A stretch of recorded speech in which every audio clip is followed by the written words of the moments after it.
Hello, my name is Dr. Mitchell, and this is Music Appreciation for Pasadena City College. We are going to be covering 20th century and contemporary music, also known as music since 1900.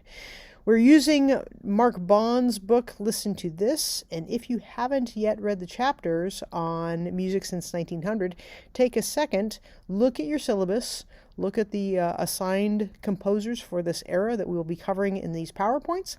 Read those chapters and then come back to the PowerPoints, and this will make a whole lot more sense to you. All right, so now we're going to jump into the music of the 20th century, contemporary music, music since 1900. So many different ways to say it. Music since 1900. The pace of musical change, like the pace of life, is increasing dramatically in the 20th century. So we have advances in technology, in sound recording, in radio and film and television and on the computer, just to name a few. Listeners are gaining greater access to more diverse kinds of music than ever before. Music styles are changing rapidly. By the 1930s, listeners could choose to listen to music that went beyond the long-standing principles of harmony and melody and rhythm and timbre. Many composers are creating entirely novel approaches to music by writing works without a tonal center at all, and without even a clear sense of meter or even regular rhythm. Others are incorporating sounds from music of non-Western cultures, and others are opening up the timbre by using old instruments in different ways, in new ways that they've never used before, or using electronic sounds that are electronically generated. And these are suddenly available for the very first time. Remember, electricity is a new thing at the turn of the century as well. Some of the composers are writing works that are calling into question the nature of music itself. People are going to listen to these works and wonder, is this truly music or is it just noise? But novelty doesn't always mean a rejection of the past. 20th century listeners could also change or choose from a variety of fresh and innovative music that remains tonally based and rhythmically regular, such as jazz club music, or music in the concert halls has like jazz influences. So ragtime and jazz and blues develop novel ways of applying tonal harmonics and metered rhythms. Indeed, music is becoming such a lucrative business in the 20th century that many talented composers and musicians are earning fortunes by writing for mass market audience. And this is true even till today. These new genres of popular music appeal to and reflect the tastes of a music public that is now broader and more diverse than ever. There's an influence of African American and Latin composers, and the lights just went out. This is my office here, and they have automatic lights. So hang on one second while I get these lights back on. Whoa! There we go. That was so easy. Okay, this is how I know who's watching these videos and who isn't. But there's an influence of African American composers and Latin composers and musicians that are their sounds and cultures are coming into the music and affecting the sound of music that's happening right now. They're also recording. Music is being recorded, and you have live music and popular music and classical music that is all happening at the same time. This slide covers many of the things that I just talked about. You know, we've got that fast pace of change and diverse styles, and music without clear tonal centers or meter or rhythm, and music which is exploring non-Western cultures. There's experimentation with timbre using electronic sounds and different instruments, old instruments in new ways. And people are wondering if music is really, the new music is really music or if it's noise. The styles are being mixed from ragtime and jazz and blues and world music that's creeping into the so-called classical music forms that used to be so predictable, and now we're adding these new sounds into them, which is kind of creating a melting pot of music here. There's the mass music, pop music, which is starting to take off. Well, not pop music as we know it today, but popular music that is you're able to make a living doing jazz or ragtime or that sort of thing. But Also, modernism, that those modern sounds, it's unsettling for a lot of society. In Paris, in May 1913, composer Igor Stravinsky sat expectantly in an auditorium at the premiere of his ballet, The Rite of Spring. After the first few bars, some audience members began to laugh derisively. Stravinsky slipped out into the backstage wings, and he listened with astonishment. Before long, the dancers could hardly hear the irregular beats of the music as they began to dance out of step with each other. General chaos in the audience ensued, and the press reported a riot at the performance. This scene exemplifies a relationship between many artists and the public in the early decades of the 20th century. Stravinsky was writing in a new and, to many listeners, a very shocking manner. Other composers working in the early 20th century began to call into question the age-old basis of tonality, and they instead chose to write works without any tonal center whatsoever. And this juxtaposition of tonal and non-tonal idioms was hard for the audience to handle. This new spirit, known as modernism, had taken hold in all of the arts, and it represented a disregard for tradition and a quest for novelty that far exceeded any such drive in the past. Ironically, the work that unleashed a riot at its premiere is now one of the most popular works in orchestral repertory today. A similar pattern of shock, though, follows in many of the other arts. So you have this pattern. It goes shock, and then it's followed by acceptance, and this is seen in all of the other arts. So modernist painters, they're rejecting that time-honored idea that a painting had to represent a particular object exactly. So they developed abstract art, which is based on color and form, and it becomes a touchstone of modernism. Even artists who are creating representational images at this time, they begin to do away with the illusions of perspective and depth in their paintings. And at first, viewers don't know what to think about this. They're scandalized. But eventually they come to accept and even embrace these new approaches. In architecture, modernists are advocating a spirit of design, a style of design based on contemporary times. Modernist architects are eliminating elements of ornamentation, and they focus on smooth, clean lines. Novelists experiment with techniques such as writing in an unbroken stream of consciousness, and readers at first they don't know what to do with this. They can't decipher any clear storyline. And while these approaches no longer seem unusual for us today, they were certainly unsettling in their time. So not all composers are embracing this ultra-modern aesthetic. There's a counter-reaction in modernism, to modernism, known as neoclassicism. So some of the composers in the 1920s and the 1930s, they sought to synthesize the old and the new styles in a more accessible idiom. And then there's also postmodernism. Hang on, the lights went out again. Woo! All right, there we go. Again, we'll see who watches these, who can count how many times the lights go out. Okay, so there's also postmodernism, and that's at the end of the century, and it attempts to achieve the same ends by different means. So some people are drawing on folk tunes as a source of melodic inspiration, and other composers are cultivating traditional genres like the art song and the concerto, and the musical becomes a very popular form of writing. It becomes even more popular than opera. Perhaps the single most remarkable aspect of music in the 20th century is that for the first time, listeners can hear music when and where they wanted to. We take the portability of music on radio or CD or through the internet, streaming for granted these days. But being able to hear music without the physical presence of performing musicians was a radical change in the history of music. And in theory, at least, anyone could hear anything, anytime, anywhere. That is just incredible, an incredible change from everything in the past.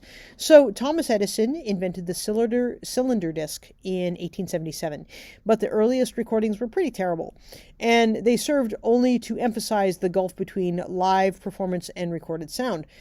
And then with the advent of 78 RPMs, which was revolutions per minute, the discs in 1897, suddenly the availability and quality of recorded music is expanding exponentially.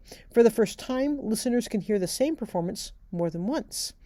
And they can listen to music without any performers present. Radio stations, which first appeared in the early 1920s, are radically changing the music industry by broadcasting everything from grand opera to hillbilly music to audiences who had never had the chance to hear those performances live. Everyone is being exposed to a lot of different kinds of music. Eventually, we have film and television and the internet, and this gives listeners even more choices and more access to music. Film and video music become new genres in their own right, and they're designed to enhance the cinematic and gaming experiences in ways that are both obvious and subtle. So this revolution in listening changes the way that music is produced. Traditional written notation becomes irrelevant in many musical styles. With the ready available of audio tape beginning in the 1940s, composers can, for the first time, manipulate sounds by splicing and re-recording taped sounds. So it's now possible to use the recording studio not merely to just refine the sound of recordings, but to actually forge integral elements of the work. In 1990, rap group Public Enemy #1 relies on the studio manipulation of sounds in other albums to create musical accompaniment for their lyrics in the song Fight the Power. Some composers take the classical tradition to a whole new realm of experimentational electronic sounds and recording techniques, and some performers give up live performance completely in favor of the recording studio, where they have complete control over the quality. There's no chance of making a mistake if you've pre-recorded everything and you've, spliced it to perfection.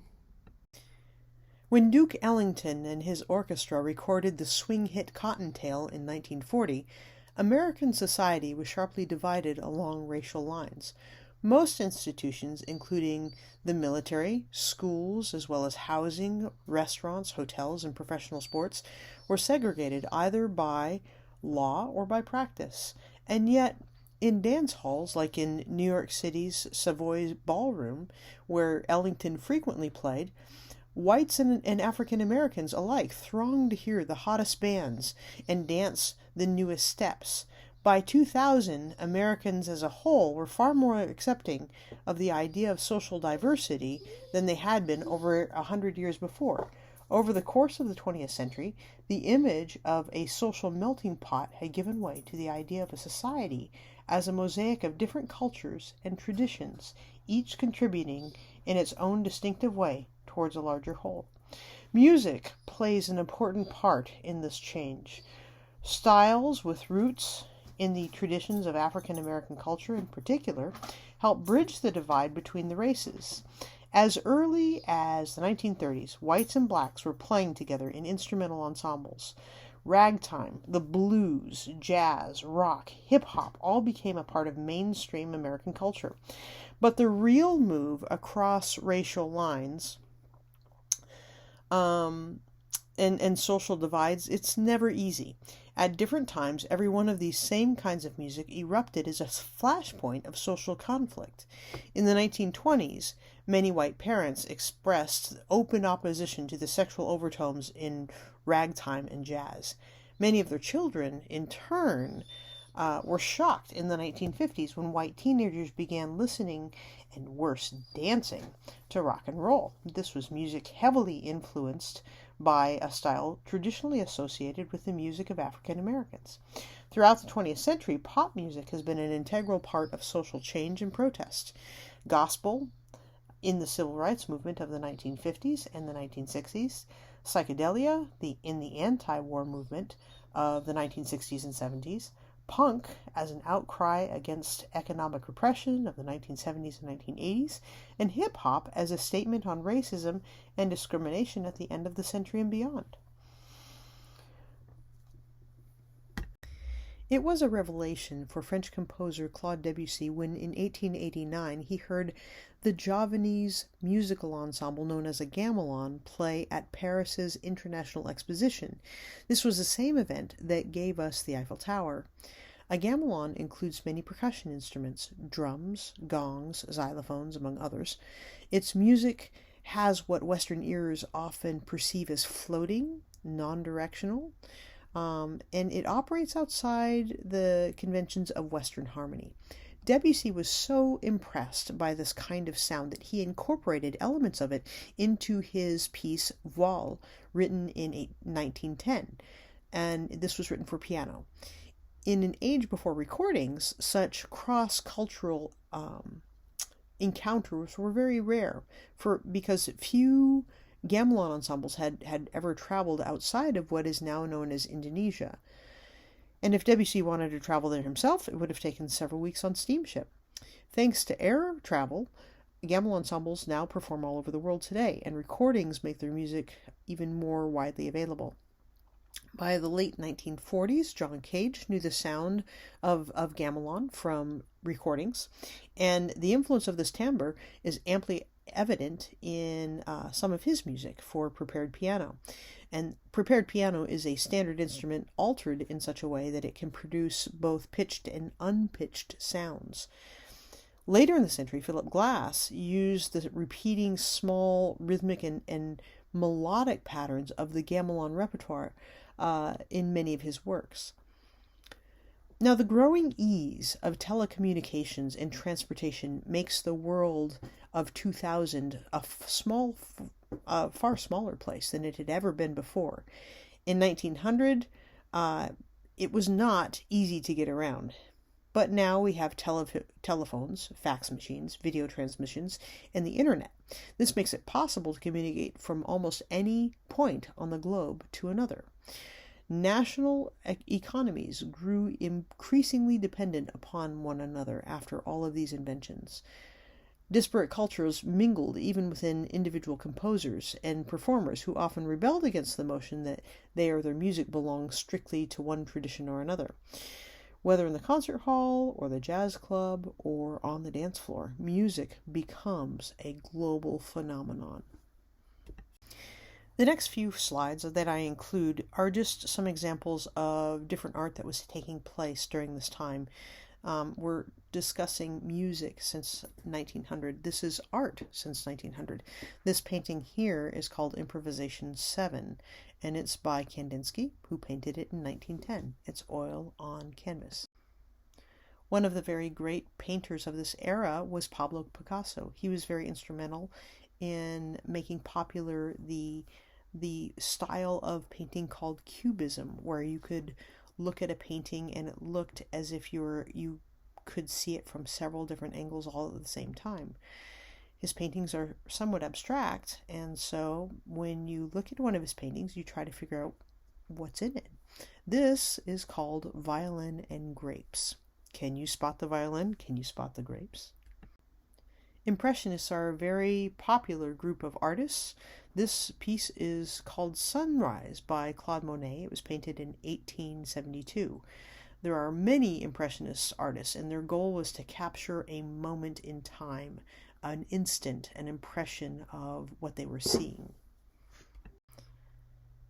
Two very famous Impressionist painters were Monet and Renoir. They created sensations and perceptions, and they used light to create these impressions and these sensations as they would depict different objects throughout different sorts of light, fog, different times of day. But rather than creating a direct representation of the object, they would create a perception of the object. There were also symbolist poets. And in music, we saw the blurring of harmonies and rhythms and forms. Melodies would not be developed, and the emphasis was on color and timbre. As Monet expressed impressions in paint, Debussy expressed and created impressions in music, and both of them actually worked very similarly. Our first composer that we're going to cover in music since 1900 is Claude Debussy. He was an impressionist composer, and he wrote a piece called Voile, which is a short piece for piano. It represents a major shift in musical styles. Many of the 19th century's standard elements of music are used, but they're used in new ways to create a distinctly modern sound for the 20th century. If you have not already read chapter 45 in your ebook, Listen to This by Mark Bonds, pause this video now and read about Claude Debussy and this piece. Make sure that you listen to this piece in the listening guide, and this is what we're going to be discussing next. The piece we're going to study is called Voile, and it's pronounced like wall, W-A-L-L, with a V immediately before the W. It can mean either sails, like the sails on a boat, or it can also mean something like veils. And we're not exactly sure which one Debussy meant, and perhaps he was being even deliberately ambiguous. He placed the title at the end of the written score instead of at the beginning, and that is also deliberate. The music also suggests rather than states. The timbre is muted, the melodies appear and disappear without development or conclusion. Harmonies remain unresolved, and the rhythm never establishes any strong sense of meter. In a sense, it fits both meanings of the word voile, for both sails and veils are light and fluttering and constantly in motion. This quality suggests, rather than states, its basic artistic movement known as Impressionism. Impressionism was particularly important in the realm of painting. If you look at historical context in your book, you can read more on Impressionism. And it's a period of time where artists focus more on sensations and perceptions and light, and rather than on the direct representation of objects. And paintings by Monet and Renoir are among the most familiar treasured items in art museums today. At the time of their creation, they were met with skepticism and sometimes outright derision, so they were not nearly as popular as they are today. People wondered, are these paintings even finished? Critics and viewers of the time also wondered this. Similarly, the music of Debussy confronted listeners with an entirely new sound that ignored conventions and defied expectations. In this way, Debussy's music was a manifestation of modernism, for it challenged critics and audiences to understand it. And at the time, many of them did not. In literature, a group of French poets, known as symbolists, use comparable techniques in words, avoiding clear syntax and using symbols to suggest rather than articulate ideas. Debussy was drawn to their texts, setting some of them as songs, and he regularly attended readings by his friend Mallarme. We've talked a little bit about Impressionism and how it relates to the music of Claude Debussy. We're going to look at that just a little bit more. And then we're going to look at ways in which Debussy elicits new timbres from the piano. We want to, by the end of this chapter, identify possible sources of Debussy's inspiration for these new sounds and with these new sounds. And then we want to look at his use of dynamics in the piece of waltz. Then finally, we're going to describe how Debussy uses rhythm in innovative ways. Next, we'll discuss Debussy's use of the whole tone scales in this piece. And finally, we'll look at his career as a composer. You will take your ebook and open it up and use the listening guide to listen to this piece, Voile. What are you listening for? Well, you're listening for timbre. How would you describe the sound of the piano in this work? How is it different from the sound of other works for piano that we've studied so far? I want you to listen for melody. How many different themes can you identify? Listen to the dynamics of this piece. What is the predominant volume, and does it change at any point? I want you to listen also for rhythm. Is the basic rhythm duple or triple? Listen for harmony. I want you to listen for the harmonic center. Can you hum a note that sounds like home base? Then finally, listen to form. Listen to the opening idea toward the end of the work. This piece was composed in 1910. The title means sails or veils. It's in French, and it's placed at the end of the score. This is a very representative piece of Impressionism, and that is that art that is focused on portraying sensations or portraying perceptions. It's also portraying light. It's very symbolic. Many are surprised to learn that piano is actually a percussion instrument, but consider its action. The performer strikes a key, which in turn activates a hammer that strikes metal strings, which vibrate and produce sound. When pianists play a melodic line, they must work to make this line sound as lyrical as possible and as non-percussive as they can. But Debussy asked performers to go even further here. He asks the performers to play the piano as if it were an instrument without hammers. And these ultra smooth lines in the persistently soft volume create a timbre that's more intimate and more inward, often more bold and crisp than the bold and crisp sound of the piano. So where did he come up with such an unusual idea? Well, he heard the Javanese gamelan ensemble, which was a collection of percussion instruments, gongs, xylophones, drums, plucked string instruments, at the International Exposition in Paris in 1889. He was fascinated by the gentle floating textures of what is essentially a percussion ensemble. The gongs in the gamelan in particular can be set in motion by the softest touches, and it would seem that Debussy was trying to recreate this kind of sound on the piano. The French composer absorbs and reinterprets the sound of a Javanese gamelan, while thus reflects the growing globalization of music in the 20th century. We also knew that Debussy was intent on exploring musical timbre in the same way that the French symbolist poets, all of them his contemporaries, explored sound for sound's sake, unconstrained by logic or syntax. Debussy's rich sonic palette particularly inspires performers to listen and make very careful choices regarding touch and pedaling, so that the exploration continues with each new performance. Instead of clear themes, Debussy presents what sounds more like fragments of themes than actual self-sufficient melodies. So in your book, you're going to find animated notations which will take some of these fragments and play them for you. So there's about maybe 5 of these. So none of these themes have a particularly sharp profile. Each is very fluid, like a sail or veil, altered slightly every time.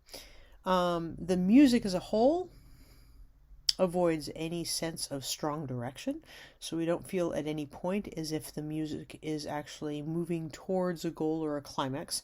Instead of a kind of a musical narrative, Debussy's presenting something that's more like a succession of slowly changing images.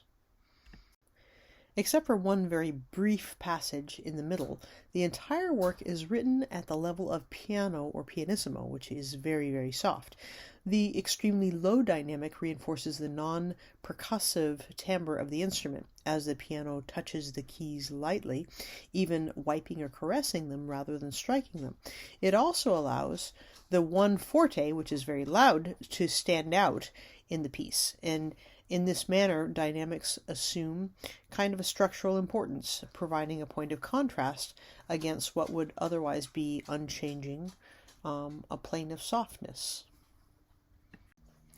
Those of you who like rhythm are probably wondering, okay, I've listened to this a few times, now where is the downbeat? Although it's notated in a duple meter, voix provides the listener with almost no sense of a fixed metrical pattern. So most of the music is in duple meter. It would follow a pattern of 1 2 1 2 1 2. But Debussy's piece, it resists any such pattern. Instead, it seems the music just kind of seems to float or drift, evoking images suggested by the title. So the repeated B flats in the lower register help obscure the meter of the work even more. At times they fall on the beat, and sometimes they fall off the beat. This repeated note seems to operate in its own little world, and never quite synchronizes with the upper voices. It disappears, it returns, and then it disappears again. It is unpredictable, and just as much as a flowing veil or a flapping sail would be. This piece has no tonal center. It is in a relatively high register, but at about 10 seconds in, there's a single low note, the B flat, that enters in the bass, and it's repeated in various rhythms throughout the entire work until just before the very end. But the constant presence of this one note actually reduces the sense of any harmonic center. Because it's always there, it recedes into the background and contributes still further to that floating or drifting illusion created by timbre and dynamics and rhythm. It's a little bit like the sound of the wind flapping a sail. We hear these sounds if we listen for them, but after a while we stop hearing them precisely because they never stop. Another element that undermines the sense of a tonal center is the use of a whole tone scale. This scale, we have seen it in the elements of music. And it's the ordered arrangement of notes put together to make up a kind of a palette of melodies. The standard Western music scale is known as the diatonic scale. It consists of both whole steps and half steps. A half step is the smallest distance between two adjacent notes on the piano, white or black, such as C and C sharp. It is also the smallest distance that you can comfortably sing. A whole step is just a little bit bigger. For example, on the keyboard, a whole step would be C and D, which skips C sharp. In other words, one whole step equals two half steps. The standard diatonic scale uses a combination of whole steps and half steps to emphasize its tonal center in any key. But the placement of these half steps tells your ear exactly where home base is, or the tonic. But a whole tone scale, it has no half steps, and this eliminates that tonal center. Listen for the difference between diatonic and whole tone scales in your ebook. Both of those are in your animated notations. Debussy uses the whole tone scale in voix to help give the music the sense that there's no tonic, there's no home base, and that all of the notes are just as equally important. In this way, the music might offer the impression of a billowing, drifting cloud. Western listeners tend to associate this whole tone scale with the music of the Middle East and Asia. And as noted earlier, Debussy was in fact very much influenced by certain repertoires from this part of the world, particularly the gamelan from Indonesia. He was one of several composers working in the early 20th century who was questioning tonality, which for many centuries had been the primary system of organizing pitch. Other composers would take this challenge even further than Debussy did, and until it became possible to compose using non-tonal or atonal styles altogether. As this piece floats along, we notice that it kind of has a non-directional form, and there's just not a sense of direction throughout this entire piece. You have one loud, rhythmically animated passage in the middle of this piece, which suggests a climax, but because it's using whole tone scales, it's really hard to tell exactly where we are and what our tonal center is, so that doesn't give us any directional form either. But vaguely we have this A prime form that is, it's there, it's just very subtle. When we get to the end, there's very little sense of arrival or closure. We just kind of hit the end and the piece is over. Claude Debussy lived from 1862 to 1918, and he straddled 2 centuries. He was born during the U.S. Civil War and died a few months before the end of World War I, and yet he's regarded as the first great composer of the 20th century. The inevitable association of his style with the label Impressionism tends to obscure the wide-ranging novelties of his music. No other single figure of the era did more to expand the possibilities of form, or harmony, or texture. Debussy was born on the outskirts of Paris and studied piano and composition at the renowned Conservatory of Paris, where he won a prestigious prize in composition. But from that point on, Debussy pursued a highly unconventional career as a composer. He never held a public post, he accepted no students on any regular basis, and rarely appeared in public as a pianist or conductor. Instead, he pushed the boundaries of composition with increasing intensity, exploring ways of applying the basic elements of music into his works. He rejected many of the conventions of composition and sought to create new sounds that had never before been heard. He was a master at orchestration, and he drew sounds from the orchestra that had never been heard before. Like Impressionist artists and Symbolist poets who were his contemporaries, Debussy often worked in obscurity. Works that are now recognized as masterpieces, like The Afternoon of the Faun, were initially greeted with indifference and occasionally scorn. Ultimately, Debussy was vindicated in his drive to exceed the boundaries in music. He had many imitators, Debussytes as they became known, and his death was widely mourned throughout the musical world. In 1920, a group of prominent composers, including Igor Stravinsky, Bela Bartok, Paul Dukas, Manuel de Fallon, Maurice Ravel, and Eric Satie, honored his memory with a series of short piano pieces in a commemorative volume called Le Tombe de Claude Debussy, The Tomb of Claude Debussy. If you really enjoyed this piece by Claude Debussy, well, then it's probably time to expand your playlist. Here are several other pieces by Claude Debussy, and you can look them up on YouTube or some other streaming platform and add them to your playlist. Debussy's music is often associated with Impressionism, which was an artistic movement spearheaded by French painters like Claude Monet, Renoir, Edouard Degas in the late 1860s. So these artists used an accumulation of short, visible brushstrokes instead of a continuous line to produce not so much of a representation of the object, but rather just the impression, the sensation that was produced by it. They were particularly interested in the effects of light on our perception of an object. Color took precedence over line. Because the idea was to capture a moment in time, Impressionists worked quickly to reproduce on canvas the fleeting appearance of a scene, and then they moved on to their next painting, leading some critics to call their works unfinished. In music, the Impressionist style is similarly based on the blurring of images and rhythms and forms. It tends to avoid clear cadences and rhythmic patterns, and the music often seems to ebb and flow with a fluid sense of motion. Above all, Impressionist composers will place a great emphasis on color and timbre and sound. Debussy was the leading composer of this style. He brought new sounds out of the orchestra and the piano alike. Early critics were not impressed.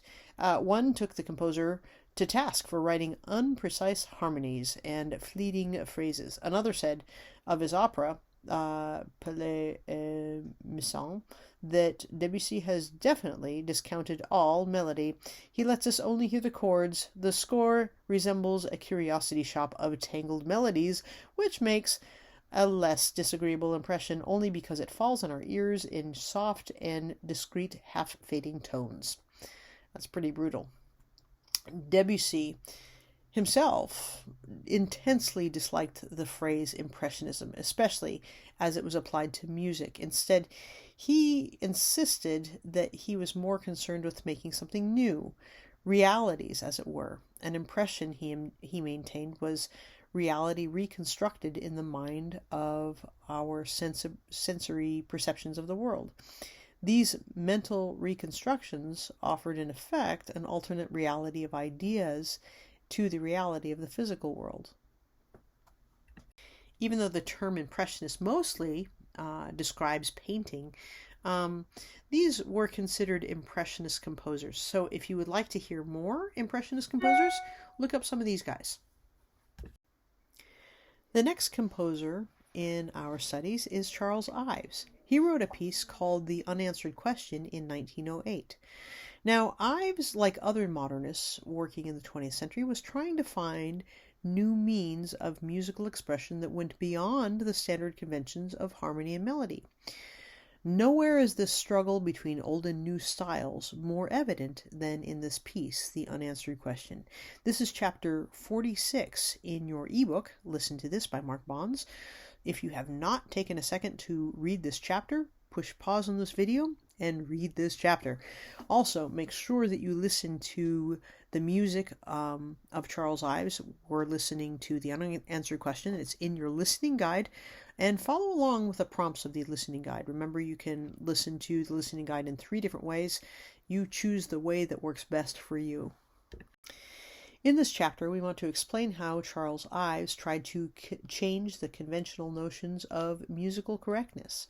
We also will be listening for 3 contrasting ensembles within Ives' Unanswered Question. We will be listening for the harmonic contrast between the various ensembles, and also for the rhythmic contrast between the 3 ensembles. By the end of this chapter, we want to be able to discuss the nature of the question identified by the work's title. And finally, of course, we want to look at Ives' career as a composer and an insurance executive. Charles Ives lived from 1874 to 1954. He grew up in Connecticut. He was the son of a Civil War band leader, and he was exposed to many different kinds of music, concert music and church hymns and band music, and he would take all of these different styles and try to incorporate them into his music. He had a day job as an insurance salesman and was very successful at this, but he would compose in his spare time. He gave it up in 1918 when his health declined. By the time of his death, he was recognized as a musical pioneer and maybe one of America's finest composers. Charles Ives both absorbed and rebelled against almost every musical tradition of his time.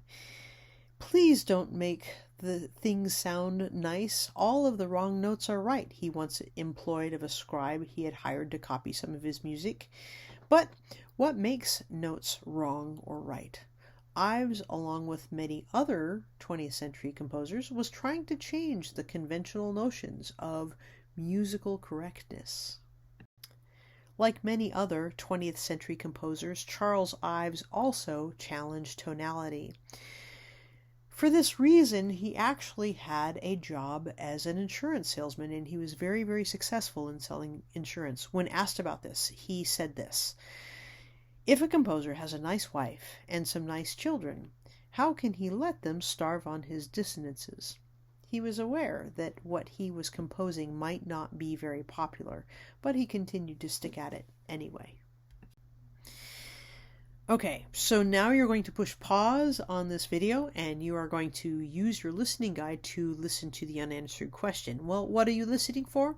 Timbre, melody, texture, and harmony. For timbre, listen for the distinctive sounds of 3 different groups of instruments: strings, solo instruments, and wind instruments. For melody, listen to the contrast of the melodies played by each of the 3 groups of instruments. As far as texture is concerned, I want you to listen to the layered texture of these instruments. Notice that the strings play continuously while the trumpet and the winds come and go. Listen for harmony. Which groups play the most conversational sounding or unconventional sounding harmonies? The Unanswered Question was composed in 1908. Ives in this piece was trying to find a new expressive means to transcend musical tradition. This piece epitomizes the struggle between old and new. So why are we studying this piece? The unanswered question. Well, this is a period of time where we have the emergence of American mavericks. Modernist 20th century composers that were considered mavericks were Ives, Ruggles, Varese, Cowell, Parch, and Cage.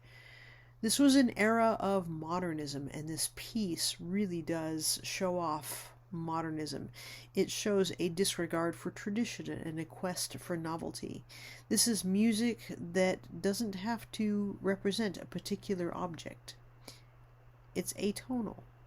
It's not written or played or sung in any particular key. It's organized without reference to a tonal center, and it uses the chromatic scale impartially. This piece has contrasting timbres, so you have three contrasting instrumental groups. You have the strings, and they play continuously. Then you also have a solo trumpet, and that is the instrument that interjects the question. And then finally, you've got the wind instruments who provide the answer. Many composers had used contrasting groups of instruments before. Think about Vivaldi's Winter from Four Seasons, and you had the violin versus the orchestra, or Mozart's Piano Concerto in A major, where you had the piano versus the full orchestra. So the idea of having two groups of instruments in dialogue with one another was certainly not new. What's unusual here is the manner in which the strings seem utterly oblivious to the dialogue taking place between the two groups of wind instruments. You've got a solo trumpet and a flute quartet. The result is this kind of a layered texture, which you've got three blocks of sound. You've got the strings, the solo trumpet, and the winds, and they're all moving completely independently of each other. Ives uses the contrasting timbres and textures to highlight in microcosm the conflict between two very different harmonic languages, tonal and atonal. Tonal music establishes a harmonic center of gravity, a center note or tonic pitch that provides the sense of resolution and closure. We've talked about the role of tonic in chapters 19 and 41, for example. So there's an experiment that you can use to help clarify the significance of the tonic. When we sing the end of the Star-Spangled Banner, for example, you have to hear me sing. And the land of the free and the home of the brave. Brave is the note for tonic. That's also the tonal center for this piece and of the melody. So try singing the last phrase, but not the last note. O'er the land of the free and the home of the... Okay, so if you end on the word the, you will immediately sense the strength and the pull of that tonic note in tonal music. You want to go there. You just didn't. All right, atonal, by contrast, has no harmonic center of gravity. There's no single note that exudes that sort of force, that kind of attraction. What we find in the tonic note of tonal music is that magnetism that draws us in. So, to put it more positively, all notes in atonal music are of equal weight, and no particular note is any more important than any other. Without a tonal center, everything that our ears have come to expect notes to do in the music that we've listened so far to in this book, and the music that we hear most often in the world around us, simply doesn't happen. So not only do notes not follow other notes in the way that we expect them to, but the notes don't line up together in the way that we expect to hear them, and often they sound like they clash, like they're wrong. But they're not. This is a sound called dissonance, and the opposite sound, the one that our ear finds naturally right, is called a consonance. So a dissonance gives us a sense that something has not quite finished and that it's not resolved, as you will hear in your book in the animated notations. So in the unanswered question, the strings play in a decidedly tonal fashion, moving in a slow, steady pace, almost as if they're playing a slow hymn. What little dissonance we hear is quickly resolved. Nothing is left open-ended, and nothing is unresolved. But The solo trumpet, in contrast, repeatedly poses a 5-note figure. This is the question, and this question implies that there's no tonal center at all. It's completely open-ended. The contour is jagged and it moves first down before leaping upwards dramatically. The instruments of the wind quartet respond with music that's even more tonally uncentered, and it becomes increasingly agitated as the work progresses. Ives himself hinted at the symbolism behind these contrasting elements of tonal, which were the strings, and atonal, which were the trumpet and the wind quartet. He compared the strings to druids who know and see and hear nothing. The trumpet, in contrast, poses what Ives calls the perennial question of existence in exactly the same manner each time, without variation. The quartet of flutes, in turn, attempt to answer the trumpet, but become increasingly turbulent each time, and eventually they begin to mock the trumpet's question. By the end, only the sound of the strings remain, and the question remains unanswered. It's revealing that Ives chose to represent this metaphysical debate through a contrast of musical old and musical new. So musical old would be your conventional harmonies and regular rhythms within a single tempo, and the musical new is the unconventional harmony and the irregular rhythms shifting across all of the tempos. Like other modernist composers of the 20th century, he was trying to shock listeners out of what he believed to be their all too comfortable habit of listening to beautiful music. Listeners who, like the druids of the unanswered question, are content within themselves and oblivious to all that is around them.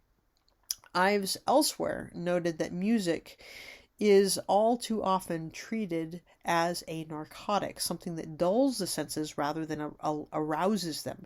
And a narcotic, he maintained, was no basis for progress. For Ives, progress in music was imperative, and that meant challenging listeners to listen with fresh ears. Okay, so let's expand your playlist again. Tonal versus atonal. I double dog dare you to look up these pieces and tell me which ones are tonal and which ones are atonal. All right, good luck with this. You should be able to tell some of the atonal ones right away. They're extreme. Charles Ives both absorbed and rebelled against every musical tradition of his time. He was the son of a Civil War bandmaster, and he grew up in Danbury, Connecticut, where he learned many different kinds of music, orchestral repertoire of the concert hall, and the church hymns, and the band music, and pop songs in the parlors of the town's homes. Ives worked all of these idioms into his own music, and often he would work each of them into one same work. As a composer, his career path went against the grain, and this is why he had a job as an insurance salesman, because he didn't think it was fair for his wife and his children to have to live off of what he would make as a composer of dissonances. As it turns out, Ives did very well for himself. He composed in his spare time, but his music was rarely performed or published during his lifetime. Declining health forced him to give up composition in 1918, and only toward the end of his life did critics and performers begin to take note of his music. By the time he died, he was recognized as a pioneer who challenged convention, and he went against the grain of other American composers, but he took up the cause of American modernism. Okay, expand your Ives playlist. If you thought that was different and eyebrow-raising, try these. See what you think of these. As we're talking about Impressionism in music, take a listen to this piece called The Grand Canyon Suite by Groffet. Click on the YouTube link and see what you think. Does this music represent the Grand Canyon and things that you would see and hear in the Grand Canyon, or is it atonal modernism? Well, our next composer is Arnold Schoenberg, and Many of you have heard this name before. Maybe many of you have seen the name Schoenberg on buildings at USC and UCLA. Well, there's a reason for that. Okay, we'll get into that in just a little bit, but right now, this is chapter 47 in your ebook. Listen to this by Mark Bonds. If you have not yet read chapter 47 in your ebook, please take a second and do so. Push pause on this video and read about Arnold Schoenberg. We're going to be studying Columbine from Poirot Lunaire. It was composed in 1912. The question is, can anguished thoughts be expressed through beautiful music? That's an interesting question. After you hear this piece, you should think about this question once again. Columbine is it's one of a set of 21 songs for soprano and small ensemble of instruments from Arnold Schoenberg's Poirot Lunaire, and it offers one particular answer. These are our learning objectives for this chapter. We want to define expressionism and identify the motivations that led to this artistic movement. We also want to define and listen for Sprechstimme as a technique of vocal performance. We want to define atonality and give examples of how composers might use it.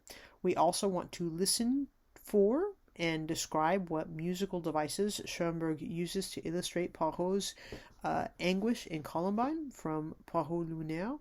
And then we want to characterize expressionism in the arts outside of music, particularly in film. And then finally, we are going to outline Schoenberg's career as a composer. If you were paying attention to that last slide, you would have heard me accidentally already say these things. So we will characterize expressionism in arts outside of music, especially in film, and then we'll look at Schoenberg's career as a composer. Arnold Schoenberg lived from 1874 to 1951. He was a tortured soul. He felt like he never fit in anywhere. He believed he was extending the tradition of Beethoven, Bach, and Brahms, and he searched for a new system of organizing music. And in doing so, he created what was called the 12-tone row and serialism, which are two methods of composition for atonal music. He immigrated to Los Angeles, in particular Brentwood, in 1933. He was appointed to the faculty at USC and UCLA, which is why his name are on buildings at USC and UCLA. He was a very, very influential 20th century composer and teacher.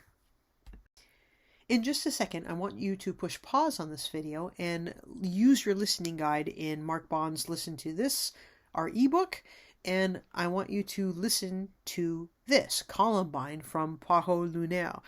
So when you're listening to this using our listening guides, which are so excellent, I want you to listen for these three things. Listen to texture, listen to harmony, listen to word-music relationships. Well, what are you listening for with texture?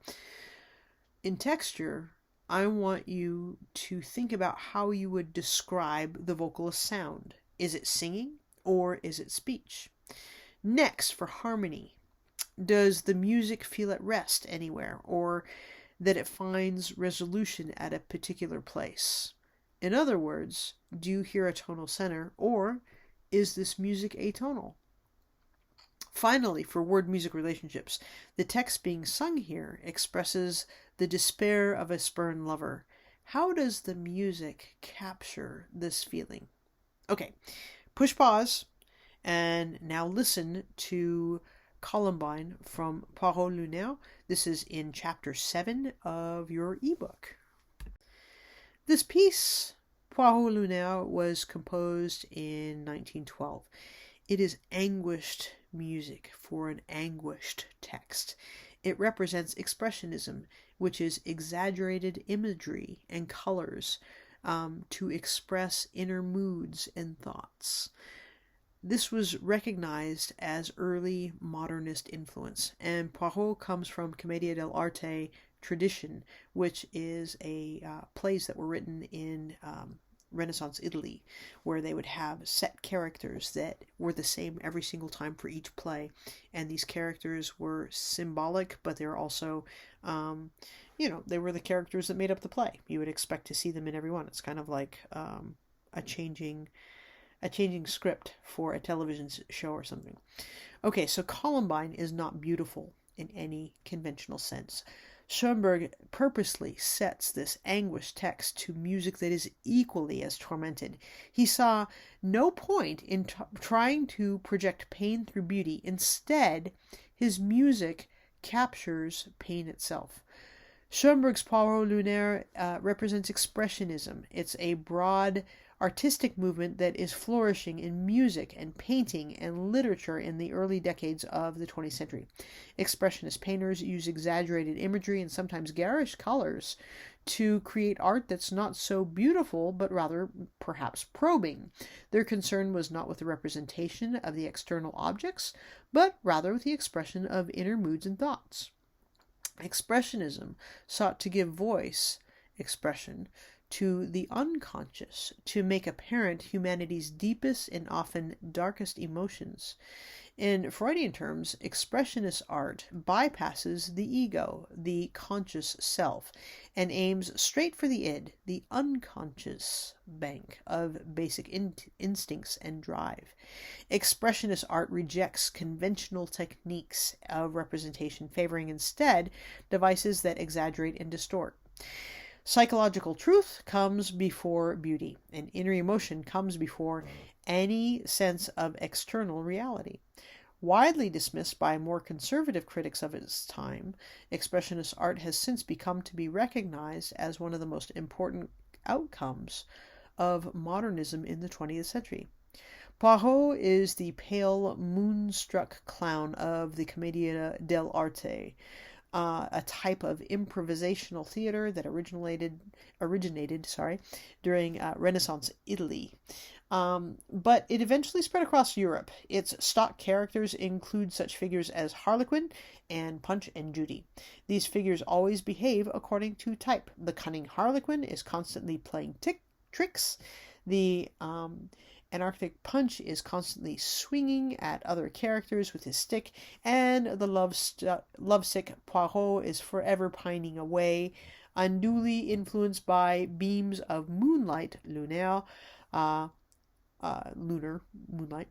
Poirot's view of life is darkly tragic, and yet at the same time it's laughable. He can scarcely control his own emotions, and he takes himself so seriously that we alternately sympathize with him and also scorn him.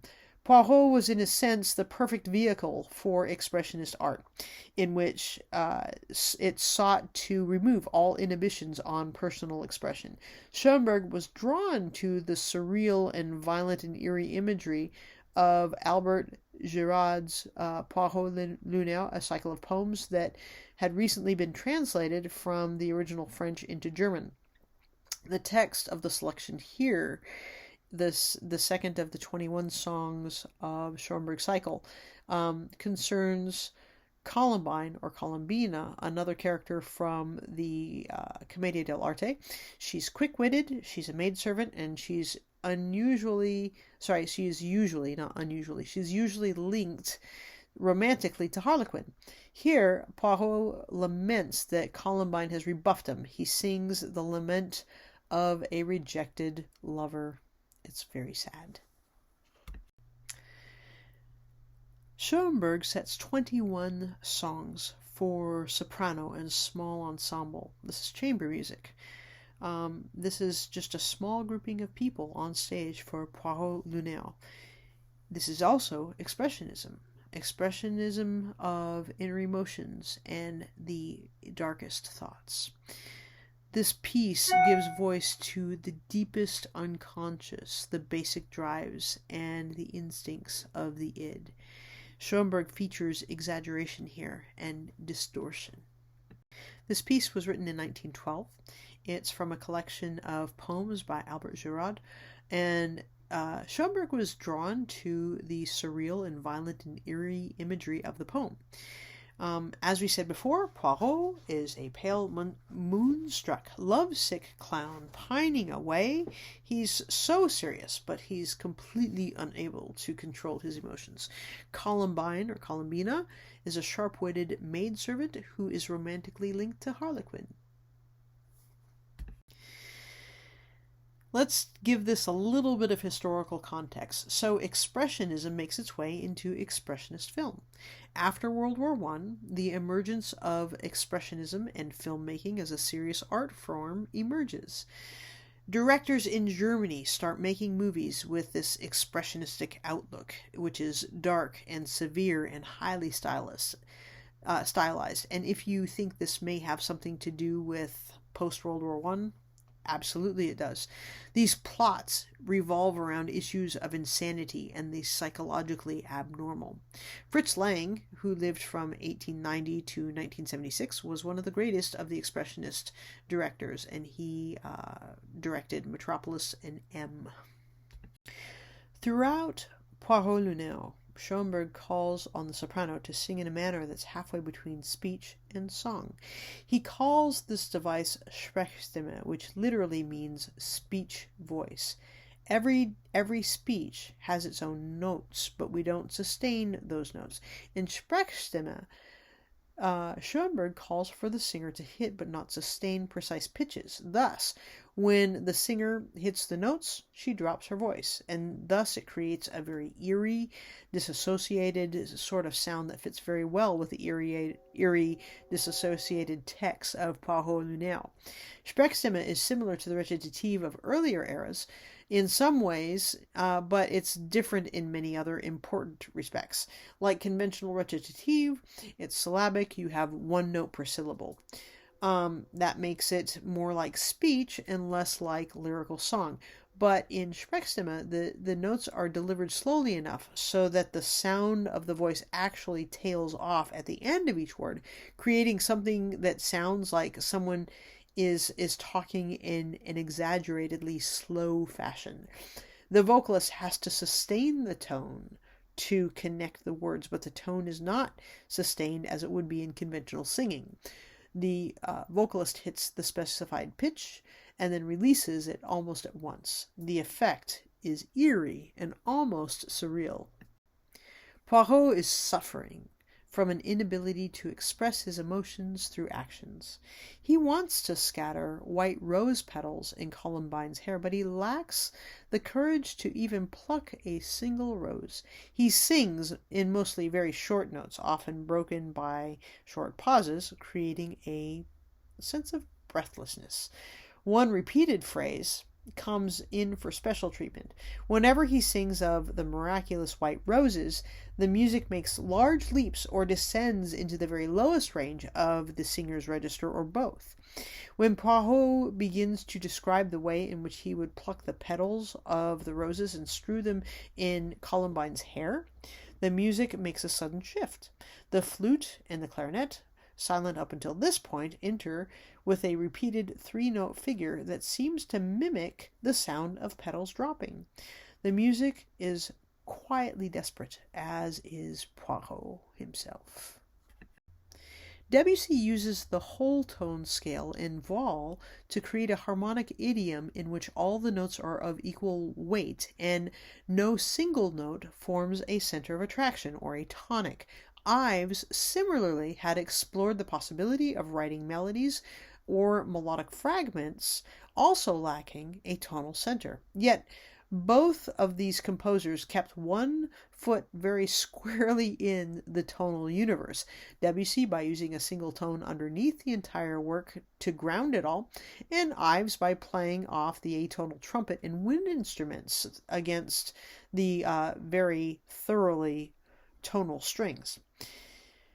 In Poirot Lunaire, Schoenberg breaks all ties with tonal tradition to create a work that's completely atonal, or without any sense of tonal center or resolution or harmonic closure. From its very first performance until today, many listeners have found this kind of composition jarring and unpleasant, while others have found it a very meaningful means of expression. What better way to convey agony or rejection and Poirot's overwhelming sense of alienation from the world than by completely ignoring the tonal tradition. So let's take a musical detour for a second and look at something called 12-tone music. This was invented in the 1920s by Arnold Schoenberg. It is a new system for organizing music. It's actually very mathematical. It's based on 12 notes of the chromatic scale, and each note has equal weight. It is atonal. No notes can be repeated until all of the others in the tone row have been played. So sometimes this is called serial composition, and the fundamental basis is a row of 12 notes, and they can go frontward or backwards or be inverted or go inverted or backwards, or they can be written forward, but you must follow the rules of the row, so you actually have to go in order per note. These can be transposed to start in different pitches, and it was popular until the 1970s. It's still taught to compositional students today. It's kind of, well, in a very, if you were to think very simplistically, you could compare it to something like Sudoku or something like that, where you have numbers and you can only use each number once. But except for this is a mathematical way of creating music. Arnold Schoenberg lived from 1874 to 1951. He felt he was an outsider, and he longed to be accepted, and yet he never felt comfortable regardless of his place in the world. He was widely perceived as a musical radical, but he considered himself a traditionalist that was extending the heritage of Bach, Beethoven, and Brahms. He was born Jewish, and he converted to Christianity, but later went back to Judaism. He was an Austrian by birth, and he moved back and forth between Vienna and Berlin. Finally, he immigrated to the United States when the Nazis assumed power in Germany. It was in the United States that he changed the spelling of his name from Schoenberg to Schoenberg. He eventually moved to Los Angeles and bought a home in Brentwood, across the street from Shirley Temple, and he lived only a few doors down from what would become O.J. Simpson's house. As composers challenged tonality and then finally pushed it beyond it entirely, Schoenberg began a relentless search for a new system of organizing music. What he came up with in the 1920s completely altered the way that composers thought of their craft. 12-tone serialism composition was organized pitches into rows of 12 different notes. Each of the notes had equal weight, and they each had to be played in order. None of them could be repeated before all of the others had been played. And we can take a closer look at the principles of this. If you would like to Google it, you certainly can. In 1935, Schoenberg was appointed to the faculty of the University of Southern California. He later taught also at UCLA, and he became an American citizen in 1941. He had many pupils in the United States and exerted a very powerful influence. Every subsequent generation of composers studied Schoenberg's music very, very carefully, and in this sense he stands out as one of the most influential composers of the entire century, maybe even the most influential composer of the century. If you cannot get enough of Arnold Schoenberg, well, here you go. Here are some other pieces that he wrote. You can most certainly look them up and listen to them. And let's also say that you may want to expand your playlist to include Expressionism. Well, here are 3 composers that you may or may not enjoy. They write expressionistic music, and, well, look them up, see what you think. Igor Stravinsky wrote the ballet Rite of Spring in 1913. This is the next piece that we're going to be studying and the next composer that we're going to be studying. This is chapter 48 in your ebook. If you haven't taken a second to read this chapter yet, I encourage you to pause this video, read the chapter on Igor Stravinsky and the Rite of Spring. Make sure that you listen to this piece carefully using the listening guides in our book. This is the ebook, Mark Bond's Listen to This. So Stravinsky's ballet, The Rite of Spring, was so new and different that the audience at its premiere in 1913 rioted. So many of the people found the harmonies and the melodies and the rhythms beyond the limits of the acceptable, and they let their feelings be known. Yet, within a few years, this became an audience favorite, and it's even still a favorite around the world and remains so today. The learning objectives for this chapter are as follows. First, we want to explain Igor Stravinsky's Rite of Spring as a ballet. Next, we want to define polytonal and pentatonic. We want to describe the size and makeup of the orchestra and listen for the timbre and the key elements. I want you to be able to explain what is meant by scenario in ballet. Then, finally, we will we'll outline Stravinsky's career as a composer and musician, and then we'll look at the business of dance. So what's the big deal about the Rite of Spring, and why did it cause riots? Well, what I want you to do right now is listen to the Rite of Spring using the listening guides and see if you can make an educated guess as to why people didn't like this right away. When you listen, of course, I want you to listen for harmony, melody, rhythm, timbre, and word music relationships. So for the harmony, are there harmonies that are tonal or atonal, and do you hear a harmonic center of gravity?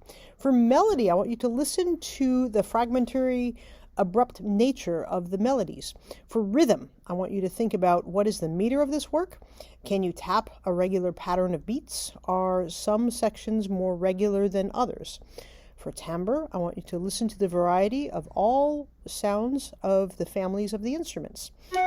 For word music relationships, well, the dancers will present through movement and gesture the storyline of the ballet. What images, events, or moods come to mind when you listen to the music? In ballet, music tells a story through movement. The idea of interpreting sound through gesture on stage has a very, very long history dating back to ancient times. Many operas from the Baroque era onward have incorporated dance scenes, but the ballet is an independent genre, or the focus of an evening's entertainment, did not come into its own until the 19th century. It has flourished since that time, however, thanks to works like Stravinsky's Rite of Spring. Stravinsky's Rite of Spring was commissioned by Sergei Diaghilev for his ballet Russe, which is the Russian ballet. It was a company of largely Russian dancers whose home base was in Paris. The score follows the plot outline Stravinsky himself recalls as having first conceived in a fleeting vision, which came to me as a complete surprise. I saw in my imagination a solemn pagan rite.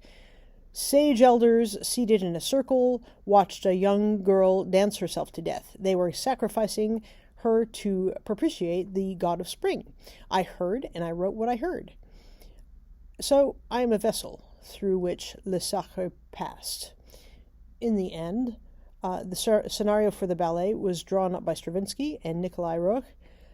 He was a leading expert in Russian folklore and ancient ritual. So originally this was called The Great Sacrifice. The ballet eventually was divided into two parts, the Adoration of the Earth and the Sacrifice. The audience at the premiere of Rite of Spring in Paris, May 1913, was scandalized by the music and the dancing, which by the composer's own account was seriously out of step with the music. Stravinsky later recalled standing in the wings beside Nijinsky, the choreographer, watching the debacle unfold. Nijinsky was screaming out the rhythms to the dancers in a vain attempt to hold them together. Diaghilev repeatedly ordered the lighting crew to flash the house lights on and off in an attempt to quiet the crowd. Stravinsky claims to have been surprised by the audience's response because everything had gone so smoothly at the public dress rehearsal the day before. A noted Parisian critic, Pierre Lalo, spoke for his many contemporaries when he characterized the work in these terms. Le Sacre du Printemps is the most dissonant and most discordant composition that has ever been written.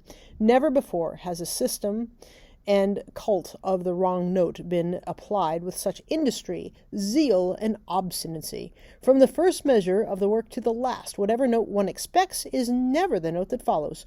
Whatever the previous chord, the chord one actually hears, and the chord and this chord, this note, are used expressively to produce an impression of falseness. that is acute and excruciating. When the two themes are superimposed, the composer scarcely uses the themes that might work together, quite to the contrary. He chooses themes whose superimposition produces the most irritating friction and grating that can be imagined. But the riot soon turned to Stravinsky's advantage. Within a few short months, audiences across Europe were greeting the Rite of Spring with great enthusiasm, and the initial rejection of the work served to rally all artists of modernist tendencies. A question for you. Does Stravinsky's Rite of Spring lack a tonal center as Schoenberg's Poireaux Lunaire and parts of Ives' Unanswered Question? Is it atonal music? No, it's not. The reason the harmonies of the Rite of Spring sound different and the tonal center is hard to find is not because there isn't one, but it's because at any given moment there's often more than one. So the repetitive chords that you hear in minute 3 and 36 seconds, for example, they juxtapose two conventional harmonies in a way that creates a new dissonance of its own. Each of the two chords is tonal in its own right, but when they're combined, they clash. So this kind of harmony is called polytonal. To hear this clash of tonalities, ask someone who knows how to play piano to play an E major chord with the left hand. Those are the notes that are marked in red in the illustration, and then ask that person also play an E-flat 7th chord with the right hand. Those are the notes that are marked in green. Separately, those two chords sound perfectly consonant by themselves, but finally ask the person to play those two chords together. Simultaneously, they sound dissonant, and this is an example of polytonality. Many of the melodies in the Rite of Spring are built upon a pentatonic scale.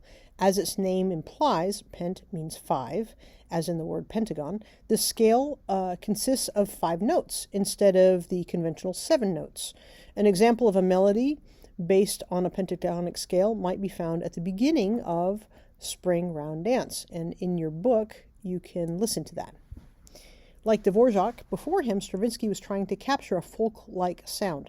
The setting of this ballet is, after all, in pagan Russia, and this is before the arrival of Christianity there in the 10th century. So in context of this ballet, the pentatonic melodies, some of which Stravinsky found in transcriptions of Russian folk songs, that helps give this ballet a very exotic sound, and it's very different than that which you hear in the musical traditions of Western Europe. So these melodies tend to be brief and full of repetitions. There are small fragments that are repeated and varied many times in succession, and they always seem to arrive and depart without warning. One of the most novel elements of this music is its frequent use of irregular rhythms. So notice, for example, how the melody at the beginning of the Spring Round Dance, which is that musical example that you have already listened to, I'm sure, in your book, notice how it changes meter within 3 measures.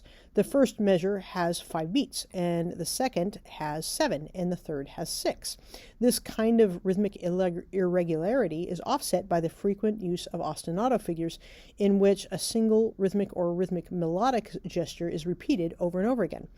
So listen for the example to the ostinato in the low strings beginning at 8 minutes and 48 seconds. This figure is going to repeat itself no fewer than 32 times over the next 2.5 minutes.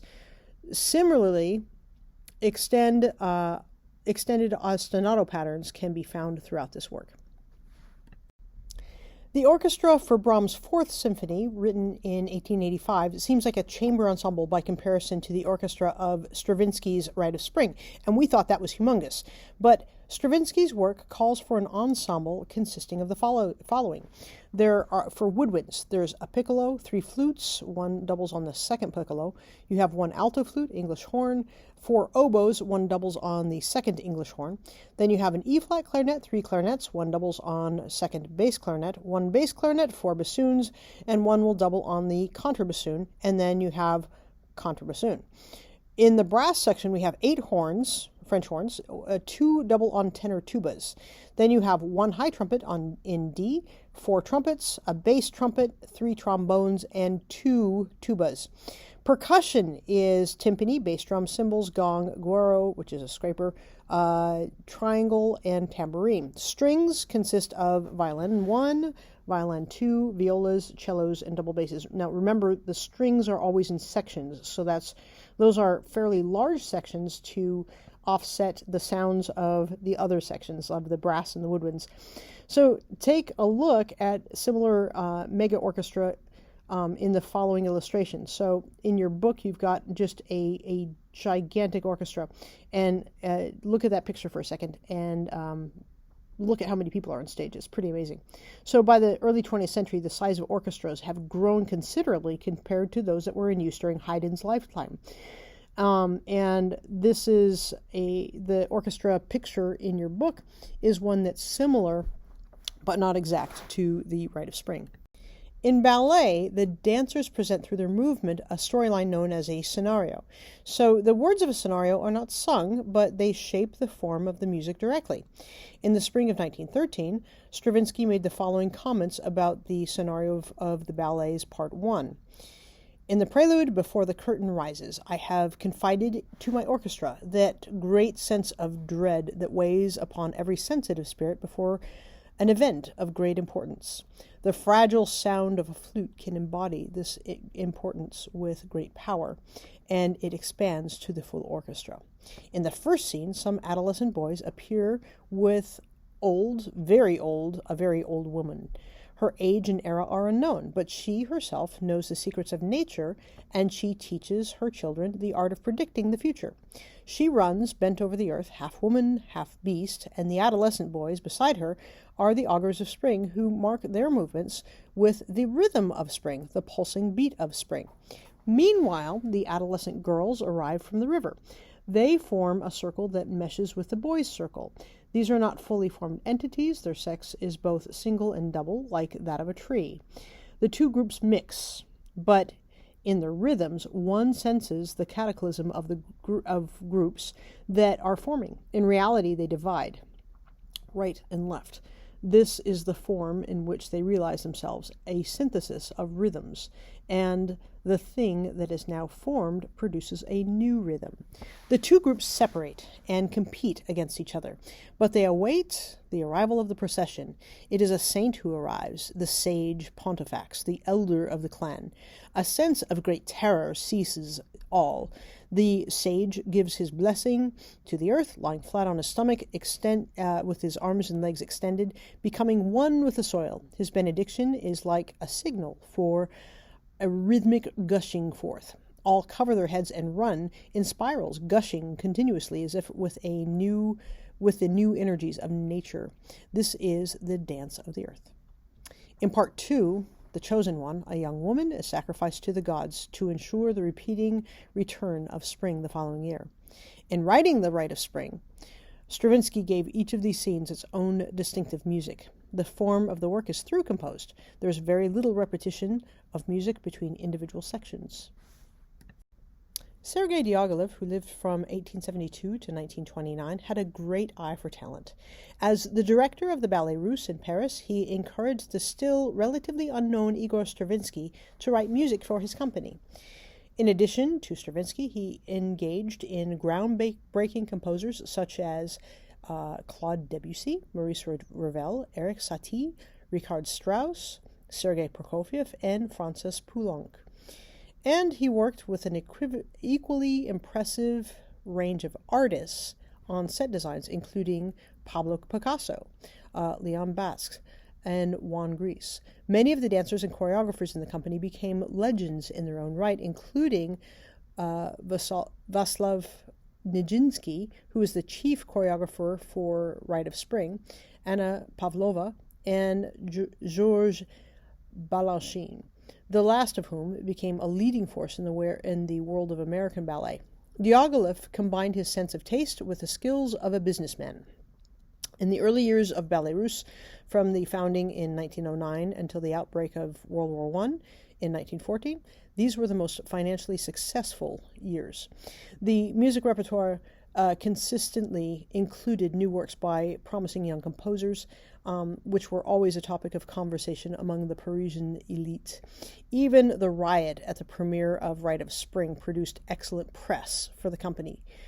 The years after the war were less rewarding. Cultural life did not return to its earlier level for several years, and Diaghilev had to use great ingenuity to keep his company afloat. The revival of Rite of Spring in 1920 offers a case in point. The work was in great demand. Audiences wanted to hear the work now and not shout it down, but the orchestra demanded by the score was enormous, almost twice the size of a company's normal ensemble, and all 97 musicians had to be paid. Diaghilev turned to a fashion designer, Gabrielle, also known as Coco Chanel, for help. She contributed a large sum of money that made the production possible. After Diaghilev's death, the Ballet Russe struggled, changing its name and locale several times, but never creating its earliest or earlier successes.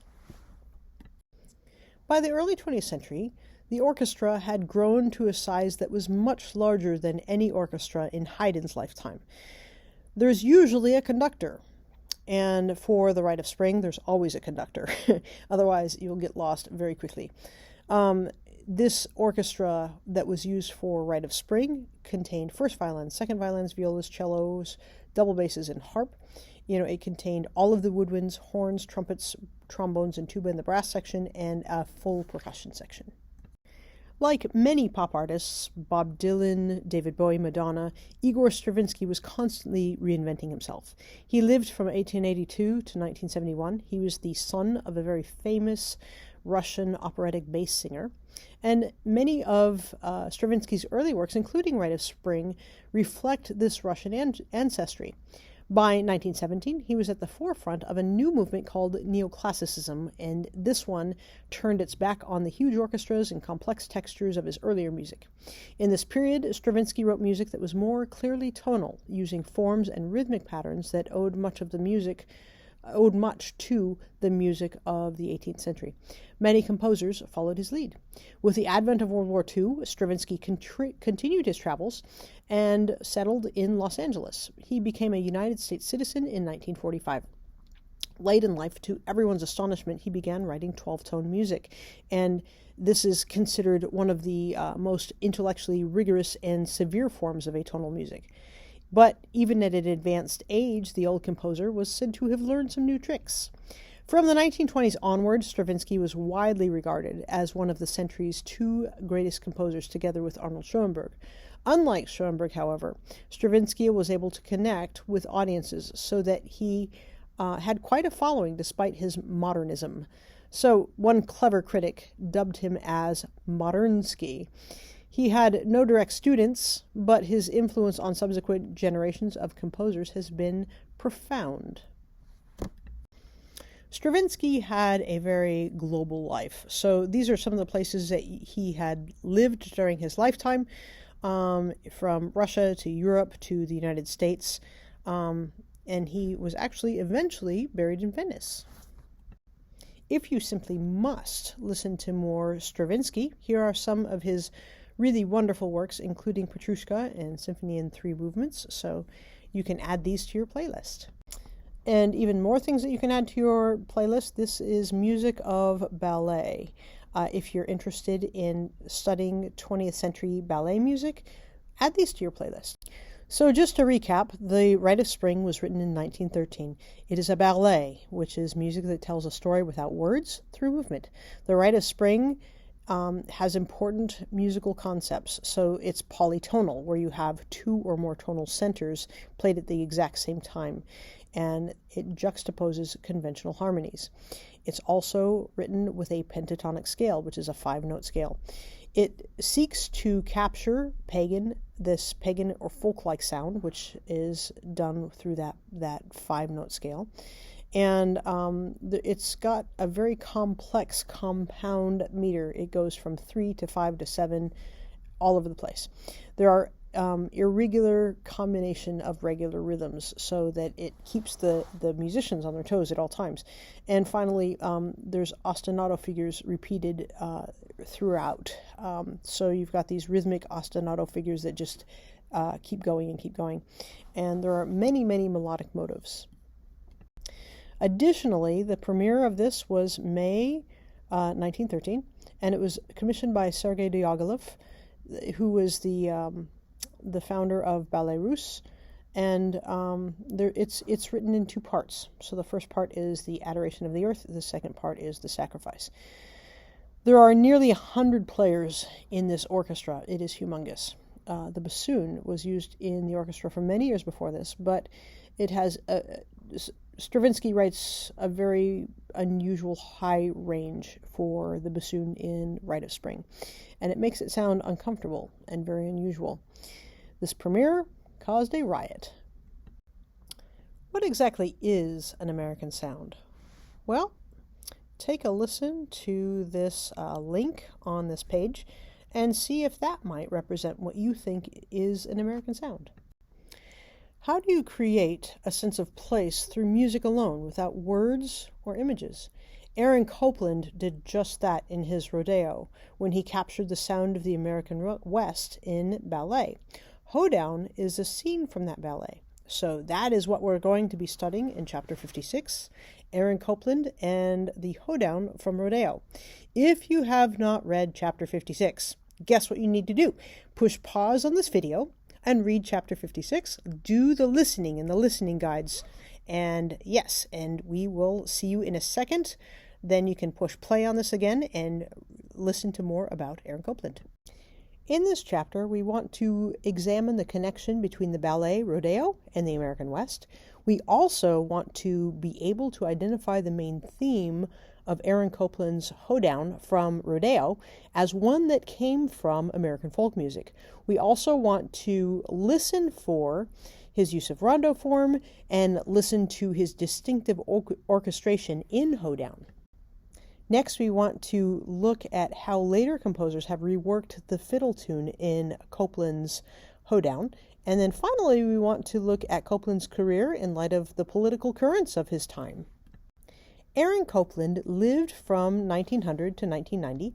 He was born in Brooklyn, New York, and he wanted to write uniquely American music. He was a populist at heart. He was also a lecturer and a writer about music and wrote very many fantastic books about music. And in 1953, he was called before Congress during the McCarthy hearings about communism and whether or not he was a communist. That was a big deal back in 1953. Right now, I'd like you to open up your ebook and listen to this piece using the listening guides that are provided for you in your ebook. I want you to listen to these things. I want you to listen to melody, to timbre, to rhythm, and to form. In melody, I want you to listen very carefully and think about how long is it before you hear an actual melody. Is your melody conjunct or is it disjunct? Also, what about later melodies? When do you hear them? Are they conjunct? Are they disjunct?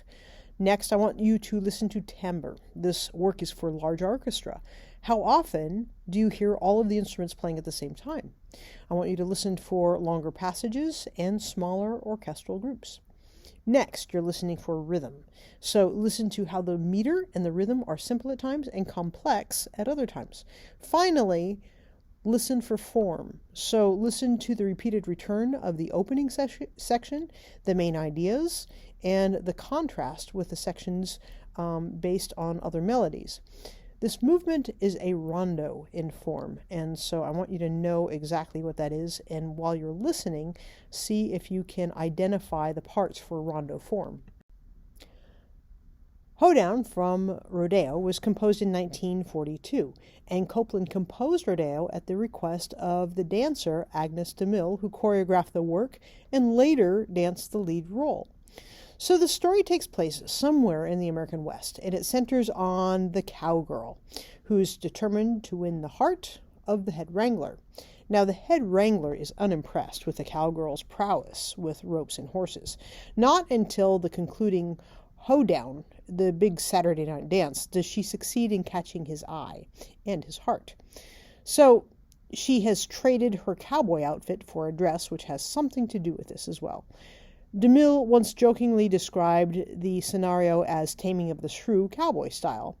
Shortly after completing the ballet, Copland extracted 4 scenes to be played in concert settings, and Hoedown was the last.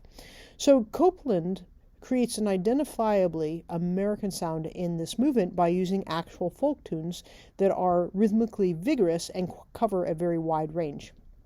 He also orchestrates his music in a very open fashion. That is, he uses the full range of registers from highest to lowest, and he leaves as much space as possible between the groups of instruments. So this is known as open scoring, and it creates kind of a sonic a sonic counterpart to the open spaces of the American West. The opening melody, and the one that keeps on returning in this movement, is a traditional fiddle tune called Bonaparte's Retreat. It was recorded in eastern Kentucky in 1937, so we have records of this actual fiddle tune from the era that Copeland took it from. And this was transcribed by Ruth Seeger, who transcribed the recording for Alex and John Lomax's anthology, Our Singing Country. Copeland found this melody in this collection, and it was called Bonaparte there. He orchestrated it and incorporated it into the larger movement that he called Hoedown. He introduces the theme gradually by first presenting only a smaller portion of it at the very beginning, followed by the sounds of a square dance band tuning up. Only later do we hear the whole melody in its full form. The music stays squarely in the tonic, keeping with the mood of a folk dance. It's a jaunty, disjunct, leaping melody in the middle of the movement. So look at the listening guide in letter C in the listening guide. It's also based on a traditional fiddle tune.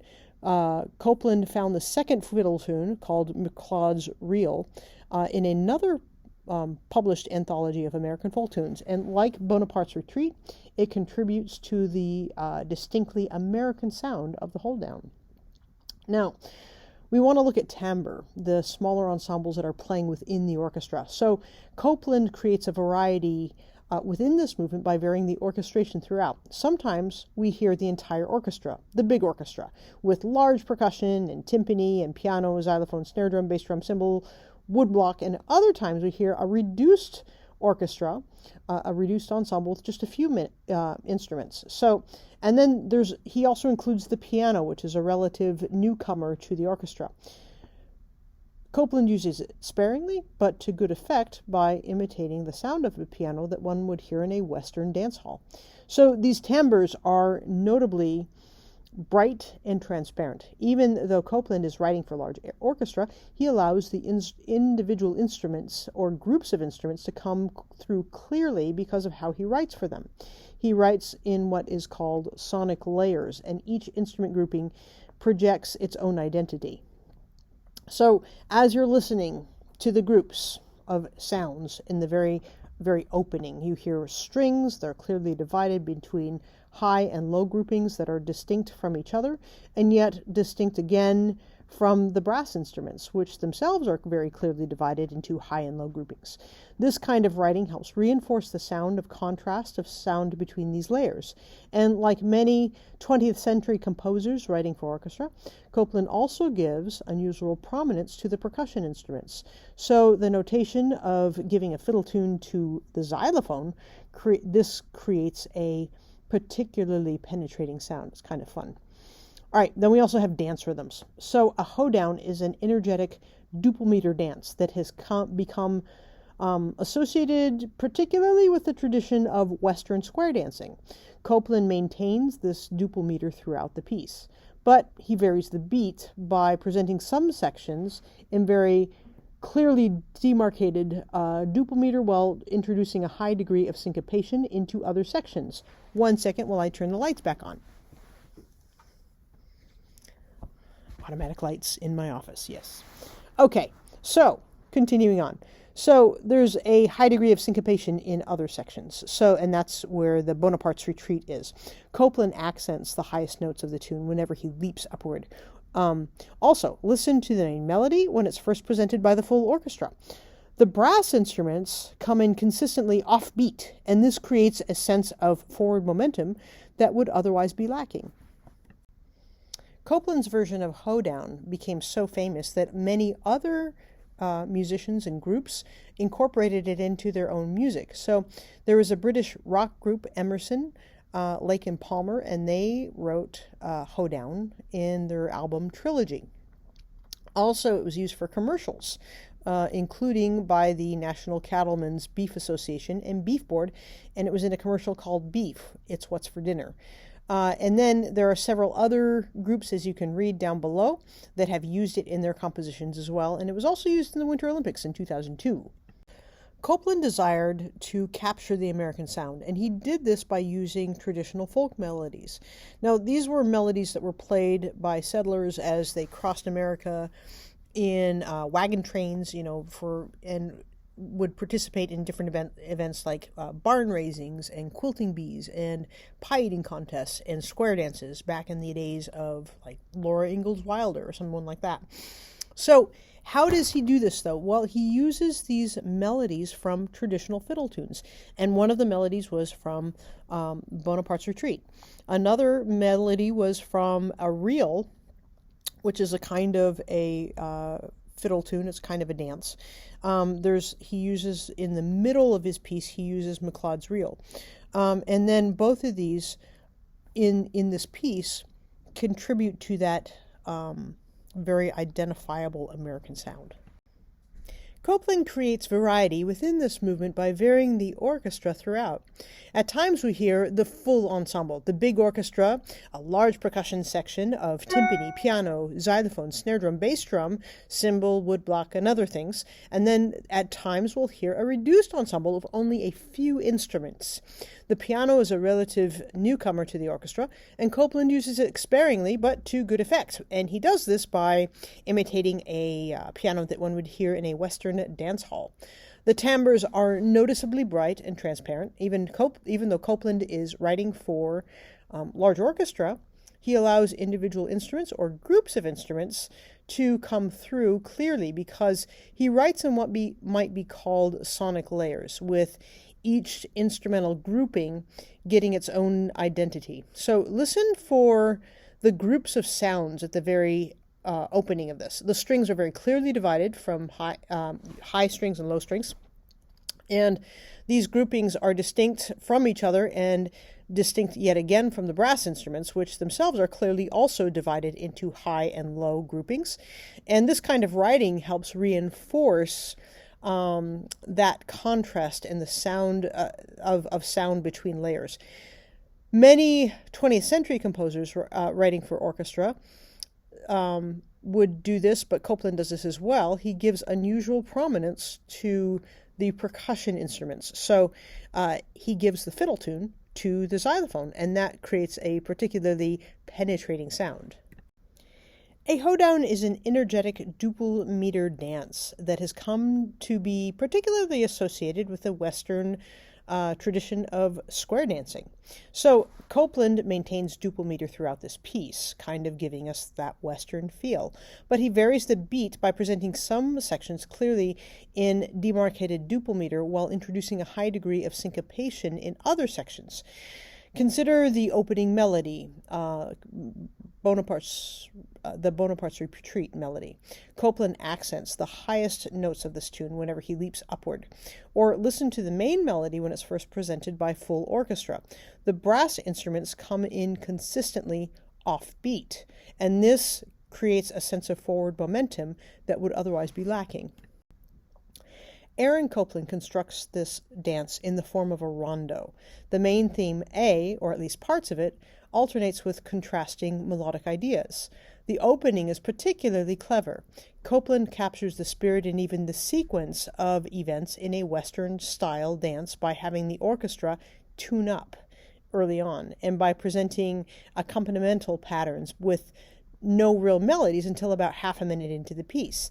The ensemble is still getting ready, but it takes a little while for it to get into the full swing of things. Only with the first return of A do we hear the main theme in its entirety for the first time. We've been anticipating it, and the orchestra has been hinting at it, but only now do we fully get to hear it. Born in Brooklyn, New York, Aaron Copland came of age in the 1920s and the 1930s.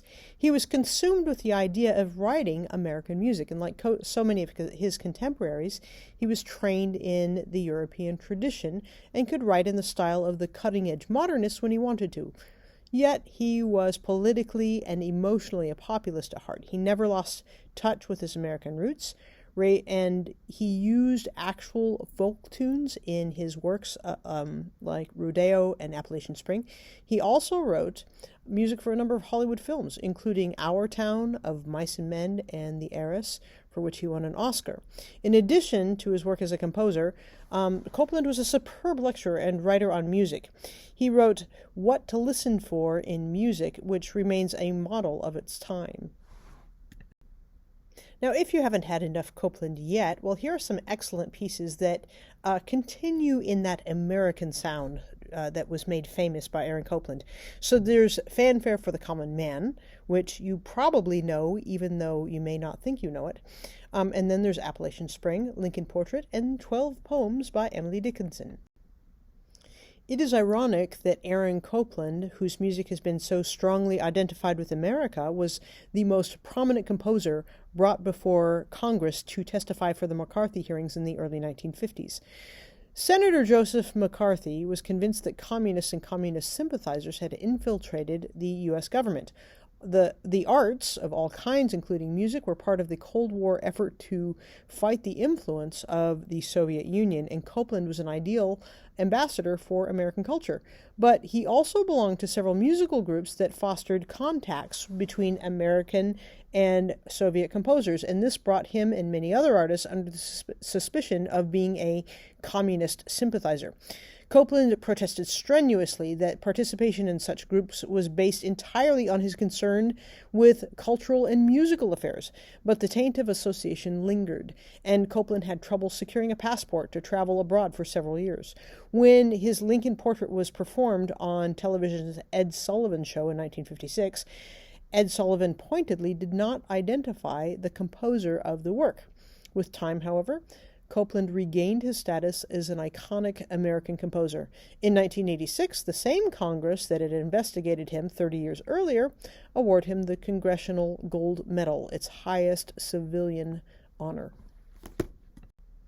If you want to hear more sounds of the American West, these are some composers that really did capture the sound of those wide open spaces and the Grand Canyon and those donkeys going through the Grand Canyon and just all different aspects of early American culture. Our very next composer is Leonard Bernstein, who wrote the very famous musical West Side Story. We're going to be studying the piece tonight from West Side Story, and if you have not yet read about Leonard Bernstein, guess what? I want you to pause this video and read chapter 58 in your ebook. Listen to this by Mark Bonds. Read about Leonard Bernstein and listen to the musical examples using the listening guide. Now, the piece that we're going to listen to tonight, part of West Side Story was composed in 1957. The Broadway musical is a direct descendant from the European operetta, a spoken play with ample quantities of sung music. While often lighter in tone than the standard opera, many musicals, including Bernstein's West Side Story, have carried with them messages of social significance. The ensemble tonight is particularly elaborate in its formal structure. By the end of this chapter, I want you to be able to explain the distinction between opera and operetta. I want you to be able to recognize Leonard Bernstein's West Side Story as a modern-day retelling of Romeo and Juliet, but it belongs to the genre of the musical.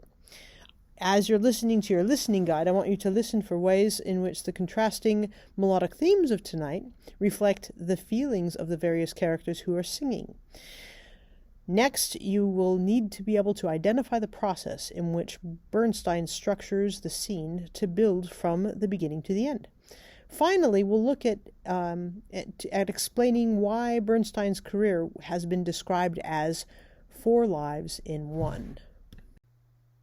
Shortly after Leonard Bernstein died in 1990, composer Ned Rorem observed that he did not die at the age of 72, but rather at the age of 288.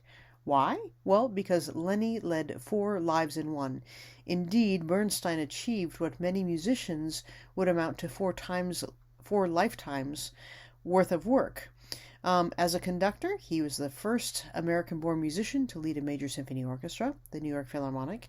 He made his debut with the group in 1943 and served as the music director from 1958 to 1969. He was chosen to conduct Beethoven's Ninth Symphony in Berlin in 1989, and that was when they were celebrating the fall of the Berlin Wall. As a composer, Bernstein wrote for the stage, West Side Story, and Candide.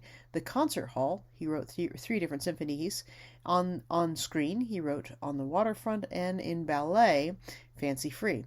As a pianist, he collaborated with such prestigious groups as the Juilliard String Quartet and the Vienna Philharmonic and the New York Philharmonic.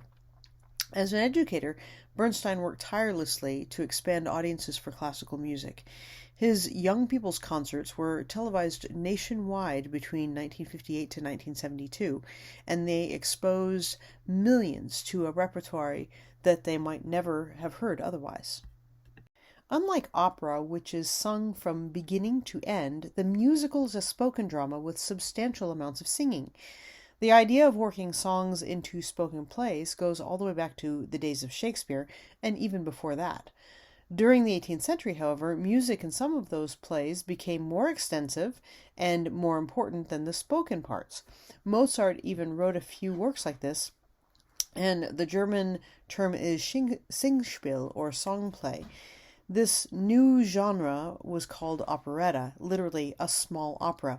It flourished in the 19th century, particularly in the works of Johann Strauss for Die Fledermaus and Gilbert and Sullivan, Pirates of Penzance, HMS Pinafore, The Mikado.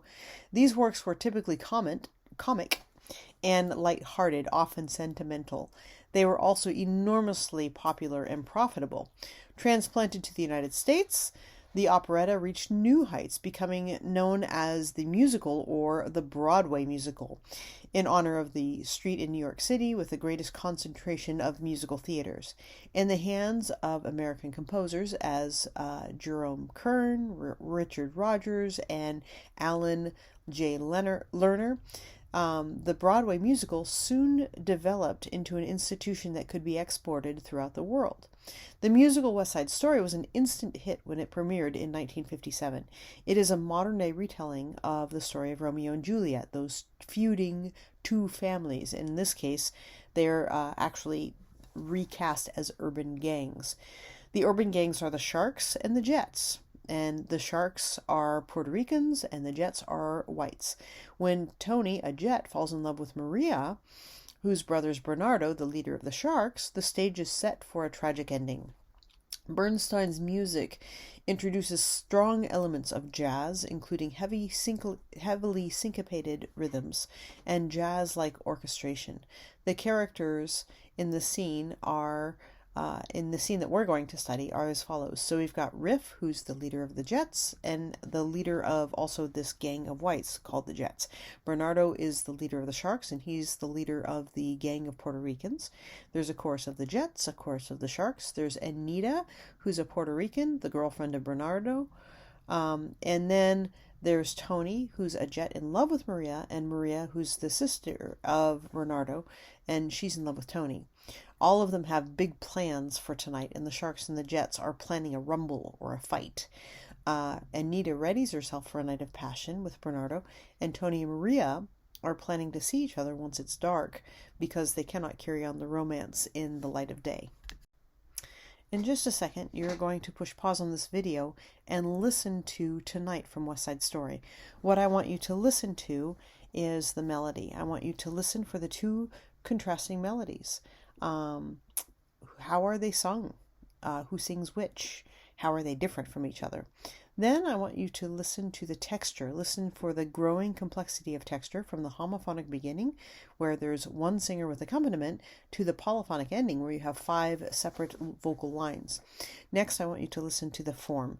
Listen for the way in which the scene grows by a series of sections sung by individual singers, the soloists, or to a trio of 3 singers to a quintet.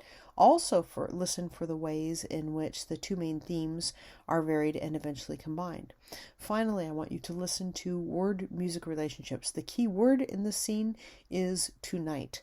Listen for the way in which it's sung consistently, but very differently, in each of the 2 melodies. Notice, too, how all of the singers arrive at this one word together from different routes at the very end of the scene. As I mentioned briefly before, West Side Story was composed in 1957. It is a modern-day retelling of Romeo and Juliet, and it was an instant hit at its premiere. It uses elements of jazz, and it's a musical where you have spoken drama with substantial amounts of singing in this operetta tradition. There's jazz-like orchestration, and the 1961 film version was an instant hit and also won Academy Awards in 1962. There are 2 opposing emotions in this scene: hate and love. Hate between the Jets and the Sharks, and love between Tony and Maria. Bernstein gives each of them a representative melody. The opening of the scene starts out in a choppy, fast-paced melody over an ostinato bass, and it has very strong syncopations. So although they're rival gangs, both the Sharks and the Jets want the same thing. They want to fight. And we hear this in the music. Their words are different, but both gangs sing the same melody. Tony and Maria also want the same thing. They want to be together. And we hear this in the very different music that the 2 of them sing. So they sing a soaring lyrical melody. This melody tonight is one that had been sung earlier in the show, in the balcony scene. So Anita occupies an interesting position here. She's more worldly than Maria, and her interest in Bernardo seems largely physical. She sings the words out of passion and to the same melody that's sung by the Jets and the Sharks in anticipation of their rumble. The scene introduces the characters one by one and brings them all together, at least musically, in the following order. You've got the principal themes, 1 and 2, and then you have these themes. You've got the chorus. The Jets are led by Riff, and the Sharks are led by Bernardo. Each of them lay out their grievances with the other group. The 2 gangs occupy opposite ends of the stage, and they do not interact, even though they're singing the same music together, and at times they're even singing the same works. The second melody is a solo by Anita, and Anita sings the same melody in preparation with her evening with Bernardo after the fight. So then the next melody that we hear is sung by Tony, and that's a solo melody. Tony sings a new melody in preparation with his evening with Maria. Then we hear Maria sing. She sings the same melody as Tony, anticipating her evening with him. The chorus is the Jets when they're approaching Tony.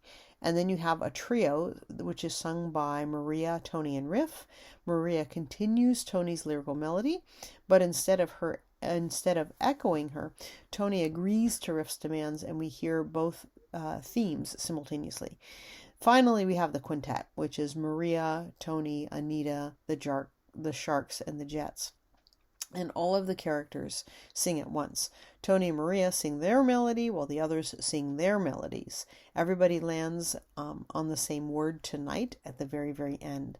By using just 2 basic melodies and distributing them among the different characters, Bernstein is able to create a kind of additive form in which nothing disappears, but new layers are constantly added.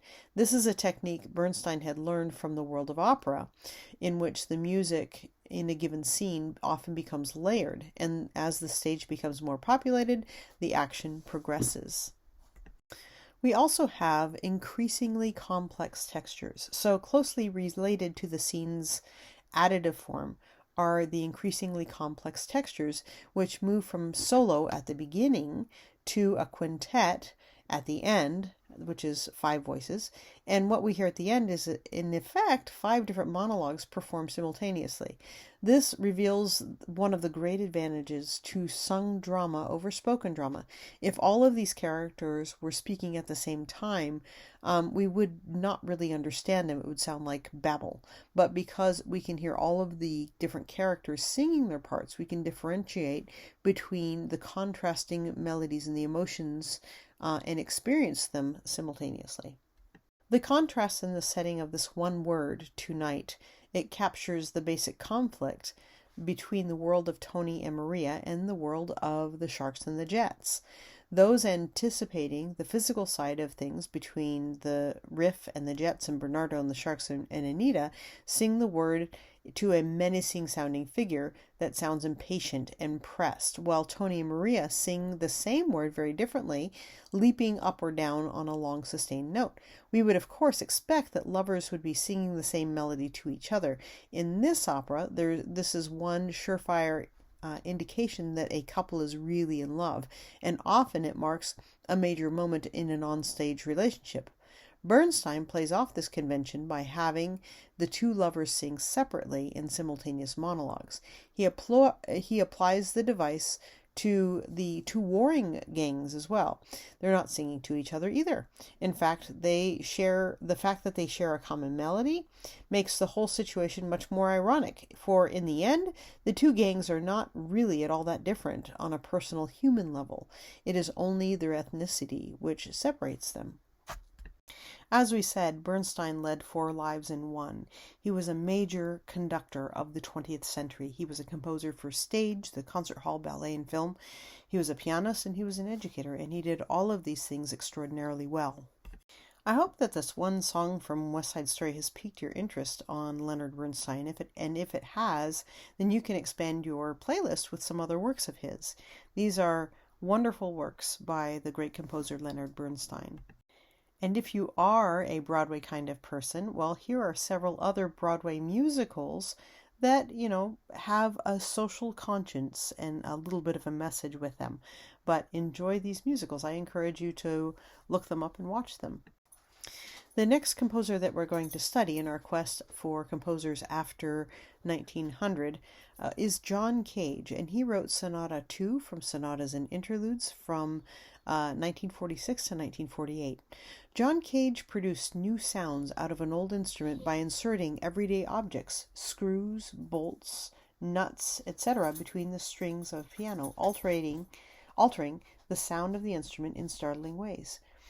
Now, if you have not taken a second to read chapter 59, please do so and push pause on this video, read the chapter, and then come back and visit us. Our learning objectives for this chapter are as follows. First, I want you to be able to describe what is meant by prepared piano. I also, when we're listening to the listening guide, I want you to listen for and describe the difference in sound between a prepared piano and a normal piano. Then I want you to be able to explain how John Cage uses melodic phrase structure in sonatas and interludes. Then listen for the binary form of this work. Finally, I want you to be able to discuss John Cage's career as a composer with emphasis on his ideas about the nature of music. One of the things that John Cage said is that everything around you is music. And he wrote a piece called 4 minutes and 33 seconds in which nothing happens. Really, honestly, there's no music on the score. It's basically as movement 1, you tacit, which means you're silent and you don't play. Movement 2 is tacit. Movement 3 is tacit. But the whole piece lasts for 4 minutes and 33 seconds. And for it's technically silence, but it's technically not silence because there are sounds that occur. So take a minute, like a minute and 20 seconds, put an alarm on and just listen to everything. And if everything around us is music, what do you hear? What would be a part of this piece? And so I just want you to jot down, what are the performing instruments and the sounds that you hear? Is it a clock ticking? Is it a siren going by? Is it a dog barking? Then the second thing you should think about is what feelings, physical or emotional does this music evoke in you, and why? And then finally, answer the question, is this classical music? Is it music at all? Why or why not? So this is our little participation experiment, and I encourage you to do it. Take a minute and 20 seconds and just listen and see what you hear, and then answer these questions. So I want you to note that the title of this work is 4 minutes and 33 seconds, which is technically the total length in minutes and seconds of its performance. At Woodstock, New York, in August 29th, 1952, the title was 4 minutes and 33 seconds, and the three movements were entitled 33, 2 minutes and 40 seconds, and 1 minute and 20 seconds. The work may be performed by any grouping of instrumentalists, and the movements may last actually any length of time.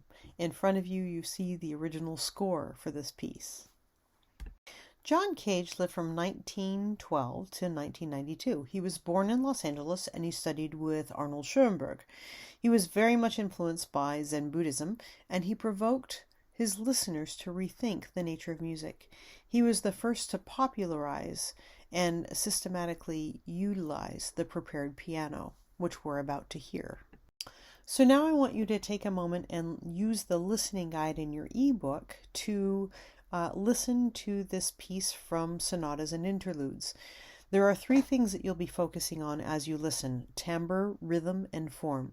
So for timbre, I want you to think about how would you describe the sound of what you hear compared to that of a normal piano. Rhythm, I want you to listen for the brief rhythmic patterns that repeat many, many times. And then finally, I want you to listen for form. Listen for the large-scale repetition over the course of this work with whole sections repeated.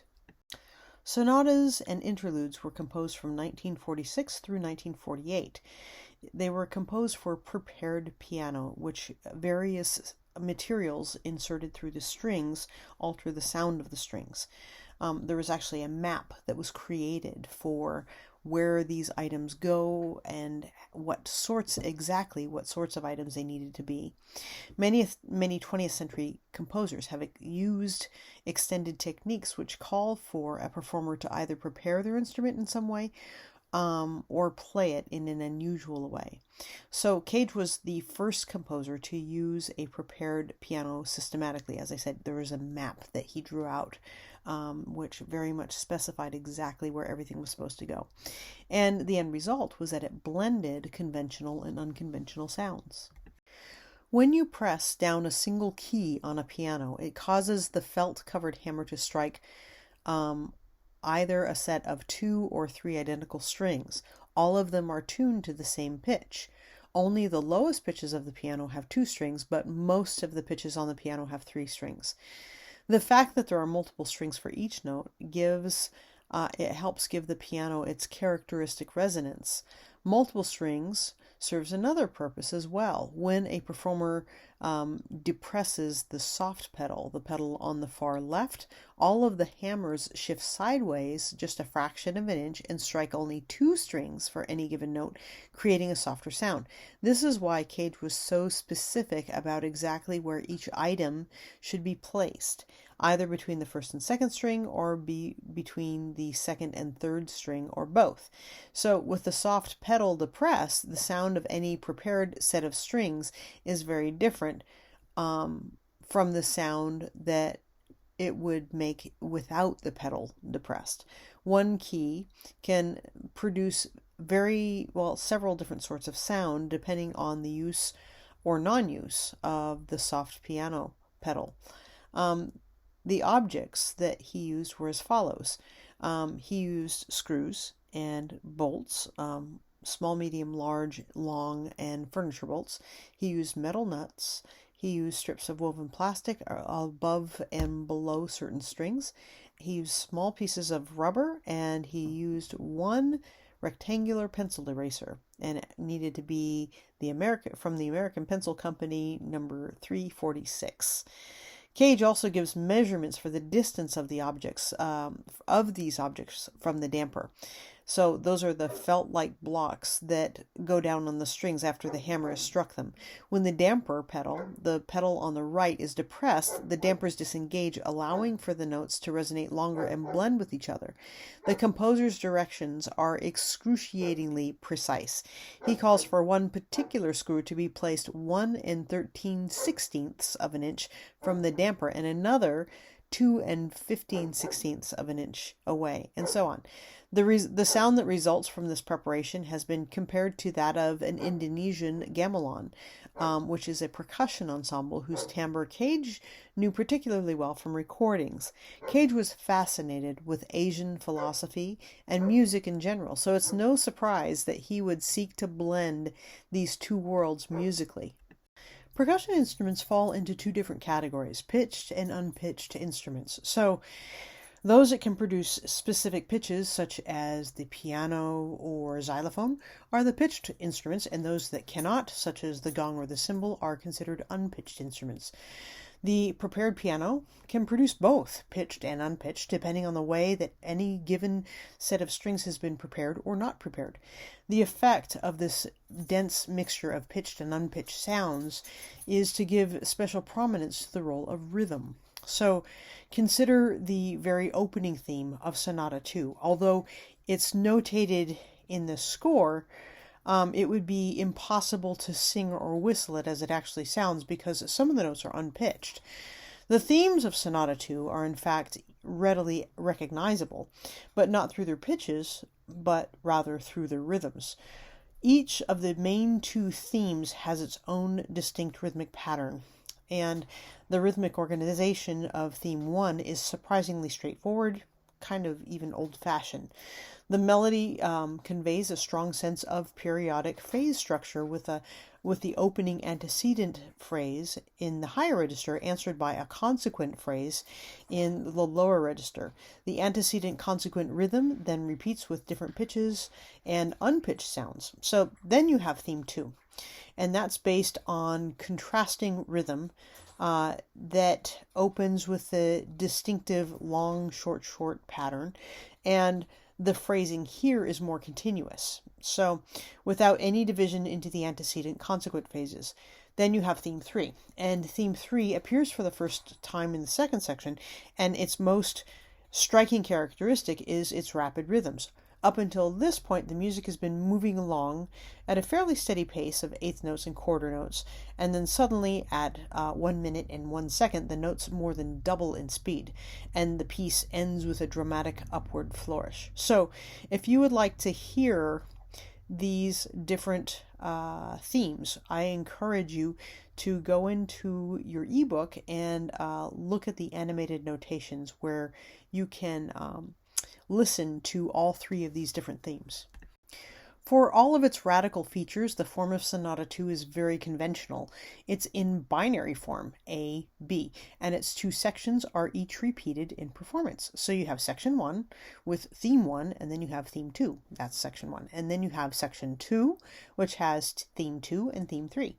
But it's not a rounded binary form because the opening theme does not reappear in the second section. To the contrary, the section closes with an entirely new theme. That's the theme 3, which, as notated in the chart in front of you, it produces a sudden burst of speed into the piece, and the form is, well, it's familiar and unfamiliar. It's kind of like the sound of prepared piano, where it's familiar and unfamiliar, because this is a common form that we've studied before, but yet it's done in a way that we've never heard before. So, connect your playlist now, find old instruments with new sounds, see if you can find a piece of music that gets unconventional sounds out of a conventional instrument, including the voice. So, there's an example there. If you want to listen to that, that's Peter Frampton, Do You Feel Like We Do? That was written in 1976, about the same time that some of this other crazy stuff was happening.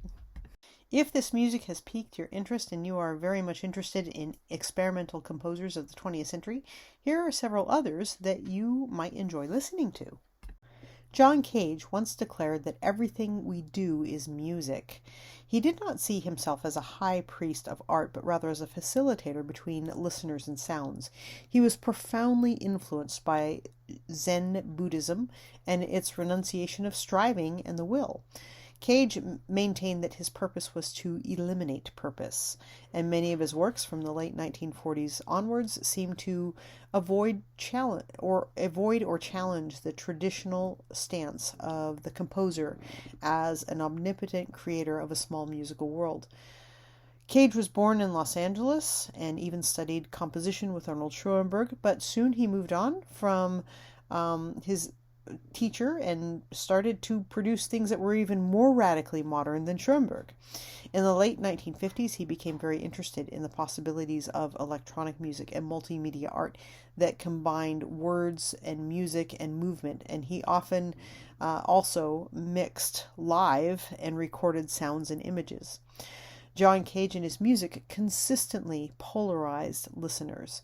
Most of the audience at New York's Lincoln Center walked out of the performance of his Atlas Ellipticus.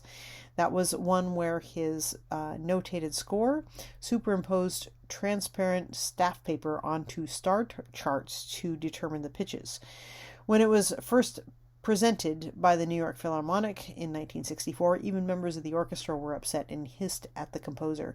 But Cage's provocative music and writings remained fresh over time, and even towards the end of his life, he was showered with the very prestigious Charles Eliot Norton lectures at Harvard University in 1988. And in doing these lectures, he continued on in the tradition of previous composers, including Igor Stravinsky, Aaron Copland, and Leonard Bernstein. Some people saw genius in his works. Others saw charlatanism. Sorry, that's a hard word to say. But all were provoked by them to rethink the nature of music and its relationship to the world around us. If you have enjoyed the strange sounds that you've heard today, well, then expand your playlist. Listen to more Cage. Here are several other pieces of his that he's written, and they will expand your ears. Perhaps the most controversial work in all of music history is 4 minutes and 33 seconds. So John Cage's work polarized listeners ever since its first performance in 1952. His admirers find it endlessly fascinating, while its detractors dismiss it as a mere gimmick. Cage's score calls for the piece to be performed by any instrumentalist or combination of instrumentalists and to last any length of time. It consists of 3 movements. Each is marked tacit. That's the traditional indication for an instrument not to play his or her instrument over a specific amount of time. 4 minutes and 33 seconds is often said to consist of 4 minutes and 33 seconds of silence, but that's not exactly true. So neither the length or the silence is so straightforward. Cage's score contains the comment that when it was premiered by the pianist John Tudor on August 1952, the performance on that occasion lasted 4 minutes and 33 seconds. But the real title of the work, John Cage notes in his score, is the total length in minutes and seconds of its performance, which can vary between performances. So the silence is also an illusion. So even when musicians are not playing, we hear sounds. And Cage's personal experience in a completely soundproof chamber, which he describes, he could still hear his own breathing and his heartbeat. And that reminds us that there truly is no such thing as silence. According to John Cage, 4 minutes and 33 seconds was inspired by the white paintings created by one of his friends, Robert Rauschenberg, who lived from 1925 to 2008. These blank canvases are never truly blank. Each one has its own color and textures, and even before any paint is applied, and each canvas is consistently changing because of the way it reflects the light of its surroundings. As viewers, we've been conditioned not to notice such details and to mentally compensate for them. In much the same way, John Cage's 4 minutes and 33 seconds challenges the idea that music can exist in sonic isolation, and that some sounds are music while others are not. Sounds, as Cage reminds us, are always present, whether we choose to hear them or not, and whether we choose to treat them as part of the music is entirely up to us. Minimalism is a style based on multiple repetitions and subtle variations of a few ideas. Philip Glass wrote Einstein on the Beach in 1976. It is an opera without a plot, and it captures the essence of this minimalistic style. Minimalistic techniques have been applied in many different kinds of music, including techno, minimal techno, and microhouse. All right, so this is chapter 61 in your ebook. I want you to take a second, pause this video if you've not already read this chapter, and read chapter 61 in Mark Bond's Listen to This ebook that we are using for this course. Our learning objectives for this chapter are as follows. So first, we want to identify the unconventional aspects of Philip Glass's Einstein on the Beach as a theater piece. We want to define and recognize minimalism in all of the arts, including music.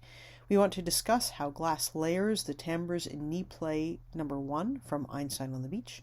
We also want to discuss the harmony in knee play 1.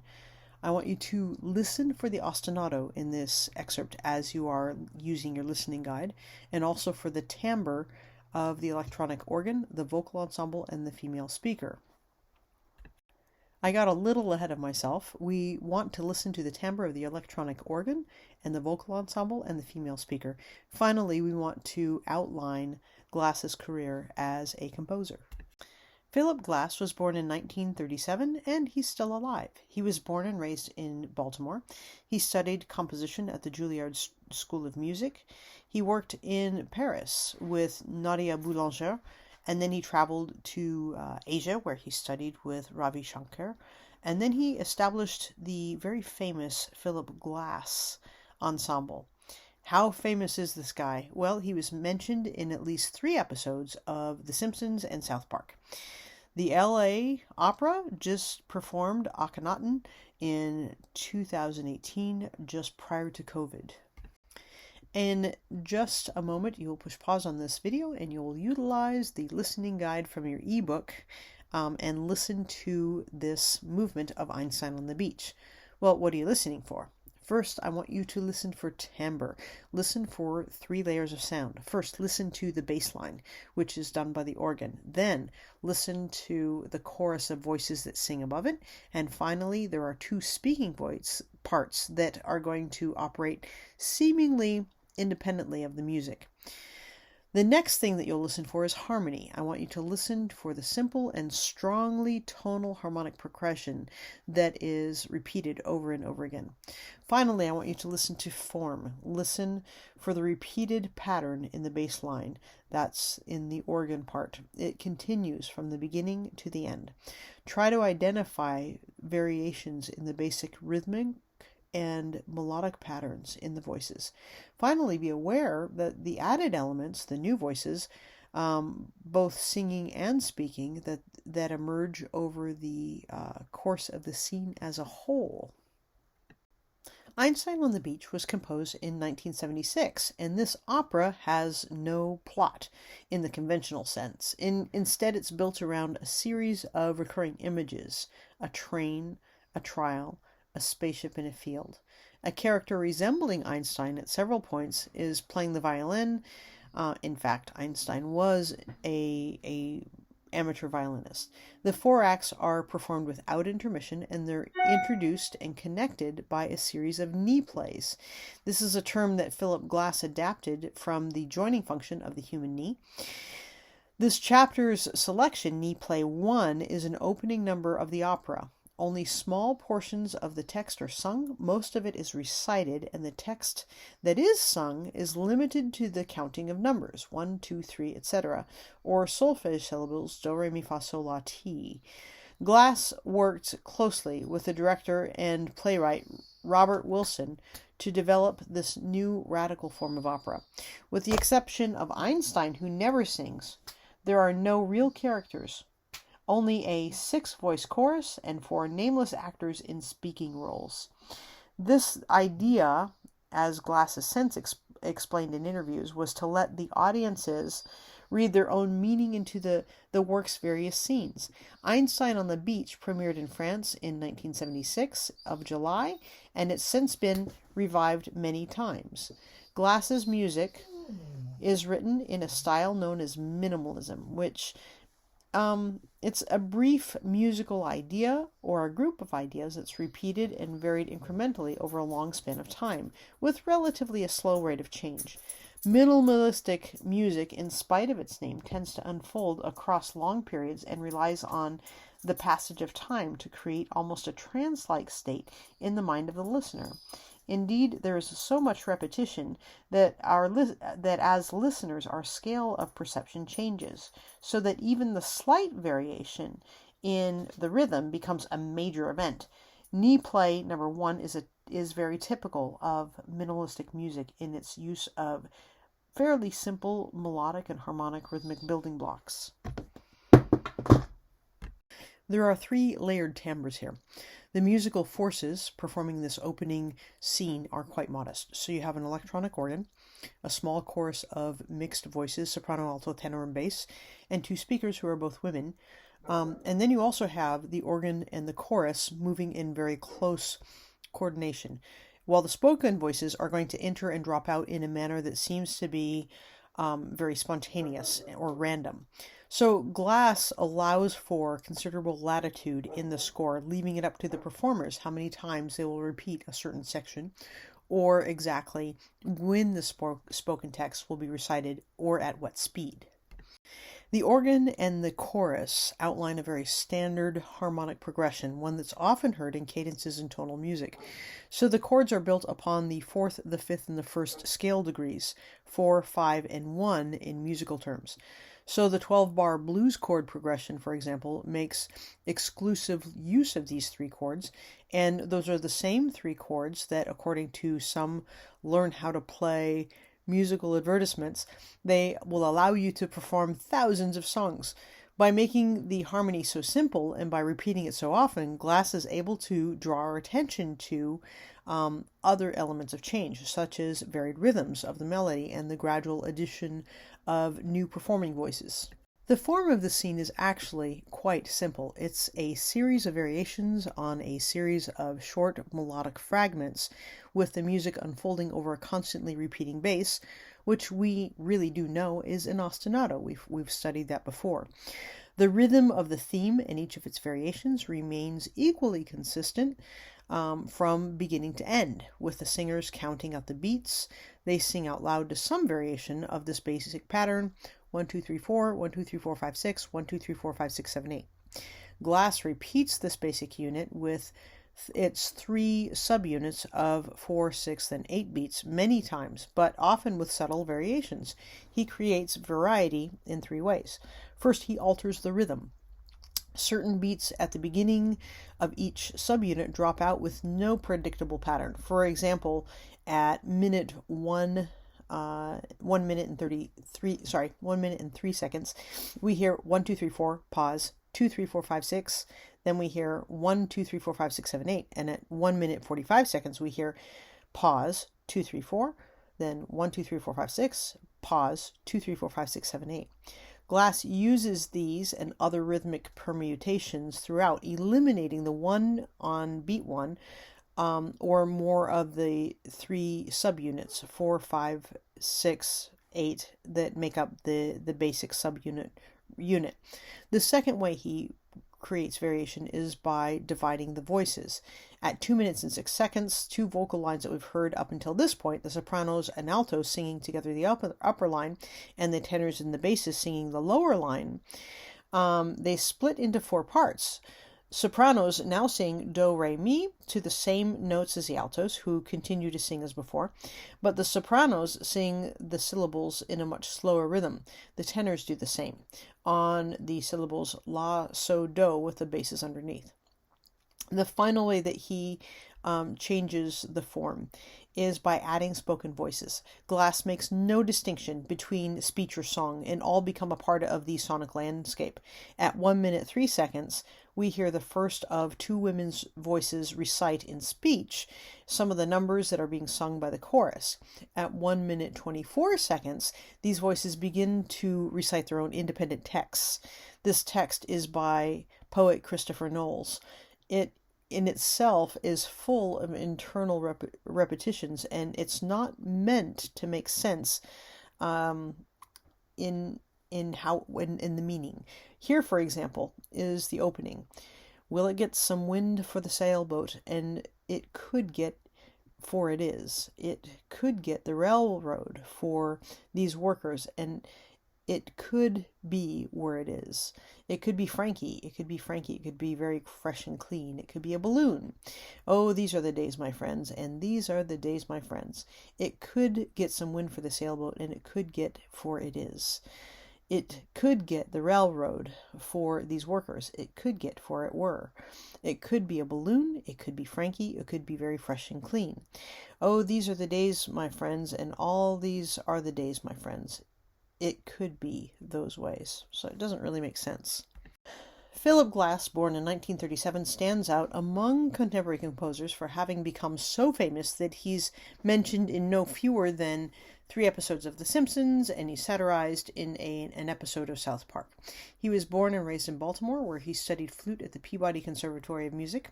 He went on to study at the Juilliard School of Music in New York City, after which he worked in Paris with Nadia Boulanger, who 40 years before had been Aaron Copland's teacher. He traveled widely to Asia as well, studying with Indian music with legendary sitar player Ravi Shankar.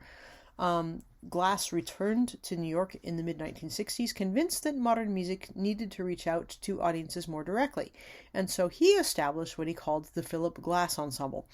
And that is a group of musicians who still tour the country on a regular basis to draw consistently large audiences to concerts of new music.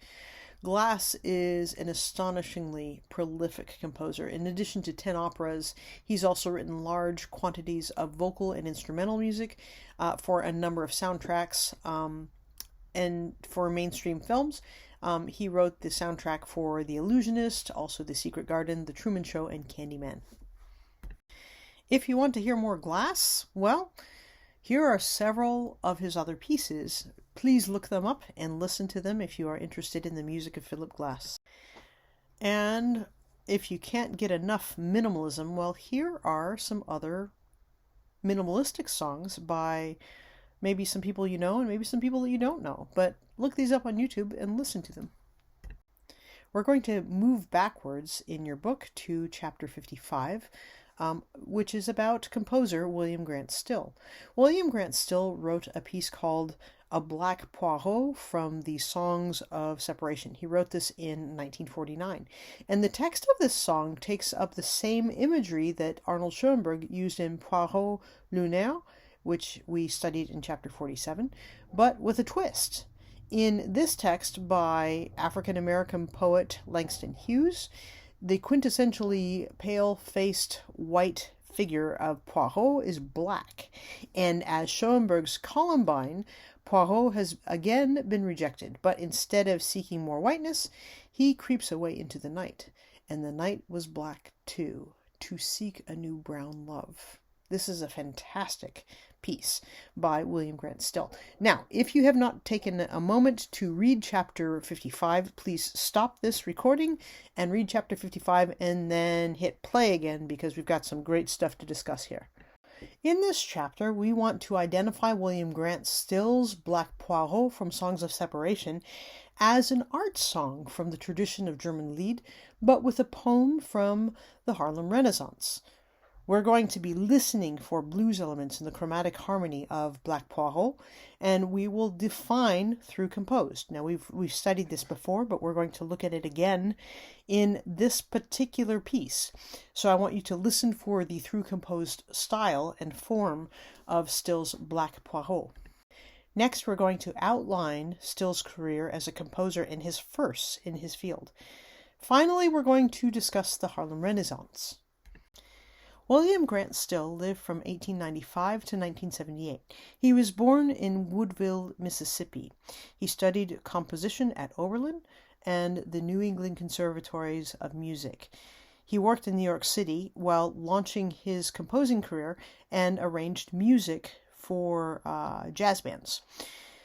He had a series of firsts for an African-American composer. So he was the first to have a symphony performed by a major orchestra, and that was the Afro-American Symphony, which was performed by the Rochester Philharmonic in 1931. He was the first to conduct a major American orchestra. He conducted the LA Philharmonic in 1936.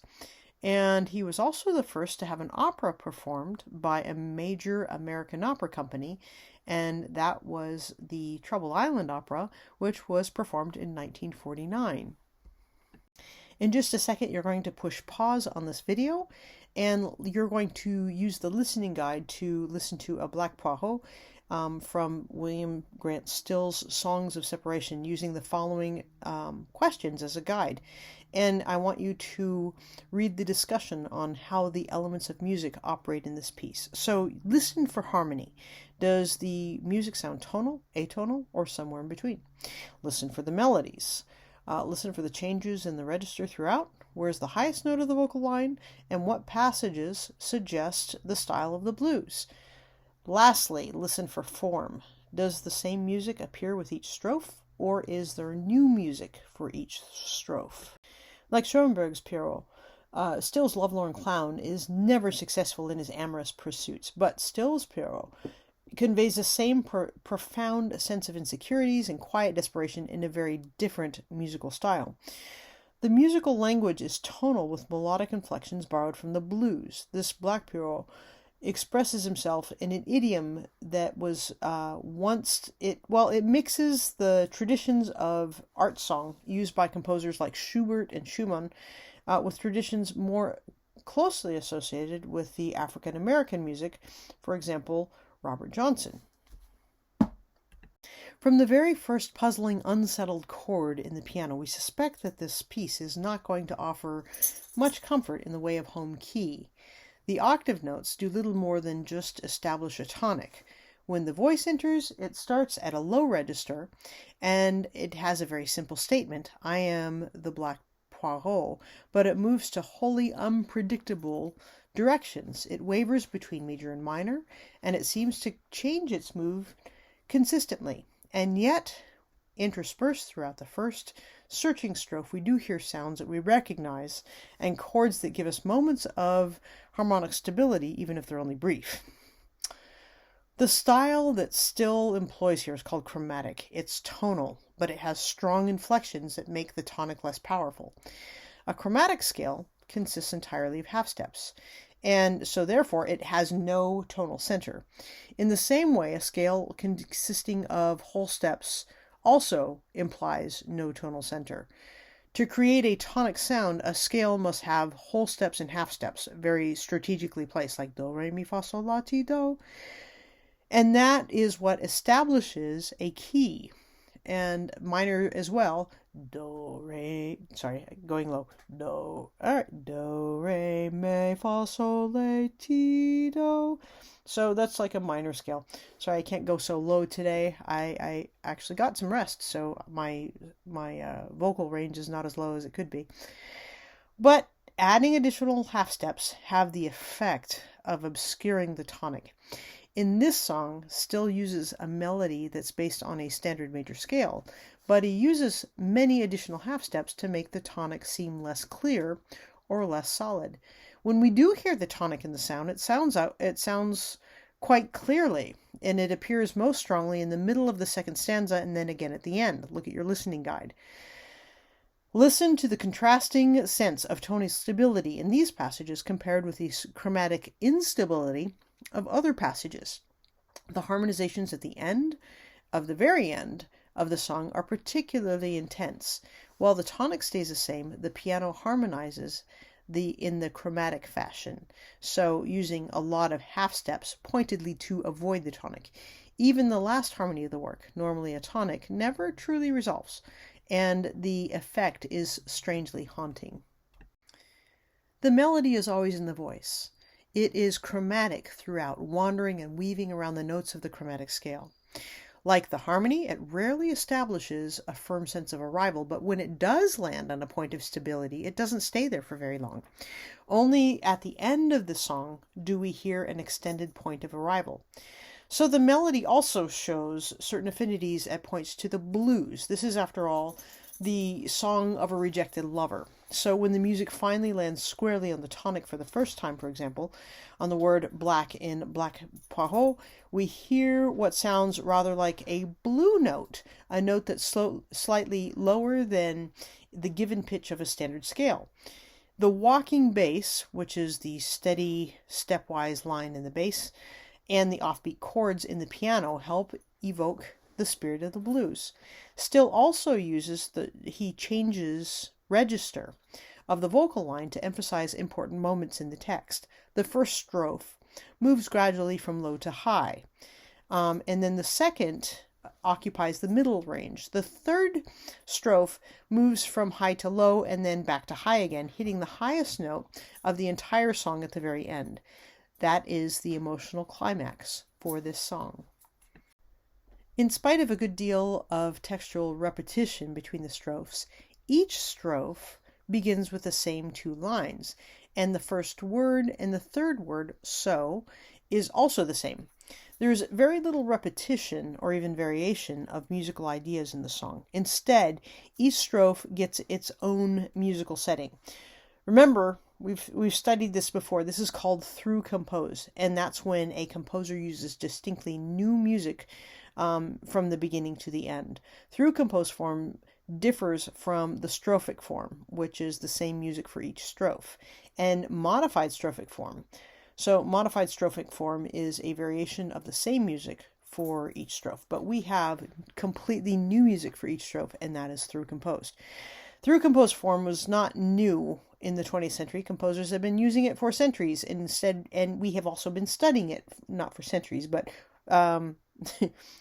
throughout the semester. It is one of the devices that one hears and is often distinguished in art song repertoire. And it distinguishes the art song repertoire from that of the popular song, which tends to use a strophic or modified strophic form. In an age where the American concert hall was still largely closed to African American composers and musicians, William Grant Still, who lived from 1895 to 1978, compiled a remarkable record of firsts. He was the first African American composer to have a symphony performed by a major orchestra. The Afro-American Symphony was performed by the Rochester Philharmonic in 1931. He was the first to conduct a major American orchestra, and he conducted the Los Angeles Philharmonic in 1936, and he was the first to have an opera performed by a major opera company. William Grant Still was born in Woodville, Mississippi. He was raised in Little Rock, Arkansas. After attending Wilberforce University, he studied composition at Oberlin Conservatory and the New England Conservatory of Music. This was not a first. Those schools, like others north of the Mason-Dixon line, had been accepting African American students for many decades. Even if it wasn't in great numbers, they were still accepting them. So Still worked in New York City throughout the 1920s, and he arranged music for jazz bands and dance orchestras while he launched his career as a composer. He moved to Los Angeles in the 1930s, and he spent the rest of his life there, composing and arranging music for films and writing works for stage and concert hall. Many of his works, he sought to create an idiom that blended such African American idioms as spirituals or the blues into the more traditional European genres like that of symphony, opera, or ballet. As we said before, William Grant Still was a prolific composer, and he wrote some really fantastic works. If you'd like to hear more, look up some of these pieces that are on the screen in front of you. William Grant Still and poet Langston Hughes are two of the many African American artists associated with a movement known as the Harlem Renaissance. During the 1920s, Harlem in Upper Manhattan in New York City emerged as kind of a cultural capital of African American arts, and that included literature and painting and music. Other artists associated with the Harlem Renaissance include writers Zora Neale Hurston and Wallace Thurman, entertainers Josephine Baker and Paul Robeson, also composer and musician Duke Ellington. Many of the works by these artists, including Langston Hughes' poem A Black Pierrot, openly celebrated the African American identity. In many ways, the Harlem Renaissance brought African American art into American mainstream.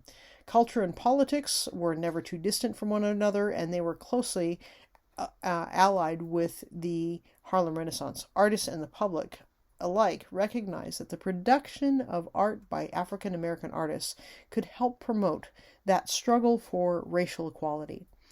Poet James Weldon Johnson, who is the author of the lyrics for Lift Every Voice and Sing, was a longtime activist with the NAACP, and singer Paul Robeson would later become an important leader in the civil rights movement.